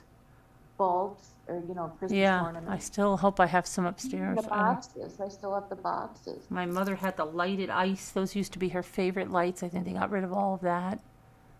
Oh, lighted icicles. I bought No, not glass lighted ones. icicles. They were balls. Like they were balls, big balls, and they like had ice crystals all over them, and they had all different colors. And we used to get upset with my mother at Christmas because we used to go, Mom, these lights are so big. It's like there's balls all over the tree already. There's like, you know what I'm saying? The lights themselves Yeah. were like decorations. They were like balls already. That's how big the lights were. They were called lighted ice. My mother loved those things. Cool. The set of 4 satin ornaments, Coca-Cola, Scooby-Doo, and stuff like that are worth $236. Wow. Here. That's insane.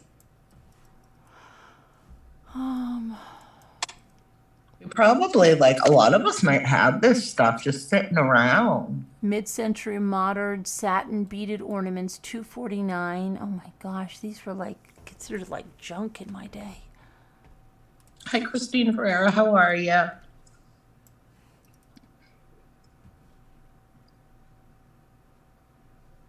Hi, Christine. For bird cage and star twirls. These look like they do look like bird cage toys.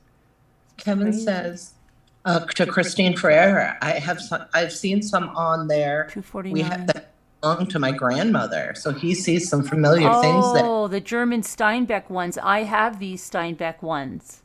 These German ones right here. I have a lot of these.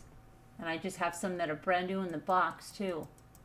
But I have these guys. I have these guys. A lot of these guys. They're $249.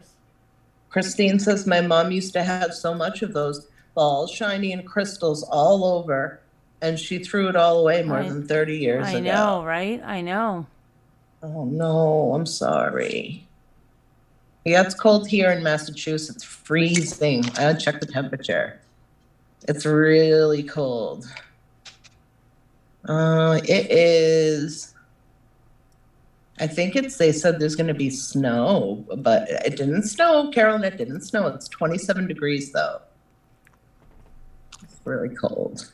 I gotta check my scan for a minute. We're already almost out of oil. We just got 100 gallons like last month. Not cheap either.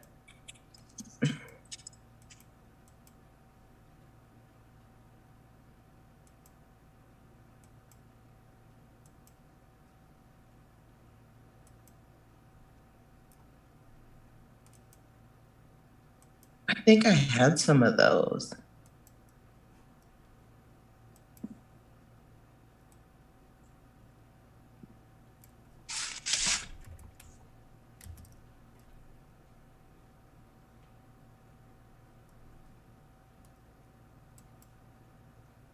It's 37 degrees where Kevin is. Okay, I just have to check my word pen scan. 33 degrees in Queens, New York. Oh, man. How much? 33 in Queens, 37 out in Kentucky. And it's, what did I say it was here? 20 something? 27 degrees. Yeah. It's cold.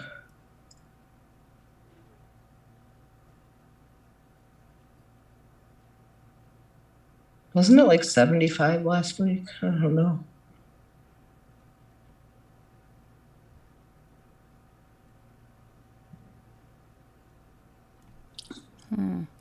All right, so let me see. Okay, that's... Well, I'm looking at an old Singer sewing machine can sew 6,000 stitches per minute. All You got to look at you're looking at a sewing machine? Is 6,000 stitches per minute a lot? That's a lot. Oh, yeah. Like your average sewing machine, like a Brother or, So thanks everybody for coming in tonight. Appreciate it. We'll see you tomorrow. I'll see you tomorrow. Maybe I'll talk to you from the road after, before my mammogram, whatever. But I have to get going, so I'm gonna have to go because it's 4 o'clock already. All right. God bless. Prayers. Love you guys. See you later. Do you have snow? No, they don't have snow in Massachusetts yet. Thank you, Linda Reeby. Love you. Prayers for everyone that needs them. We'll see you tomorrow. God bless. Love you. Bye. Don't forget to love. I almost broke something.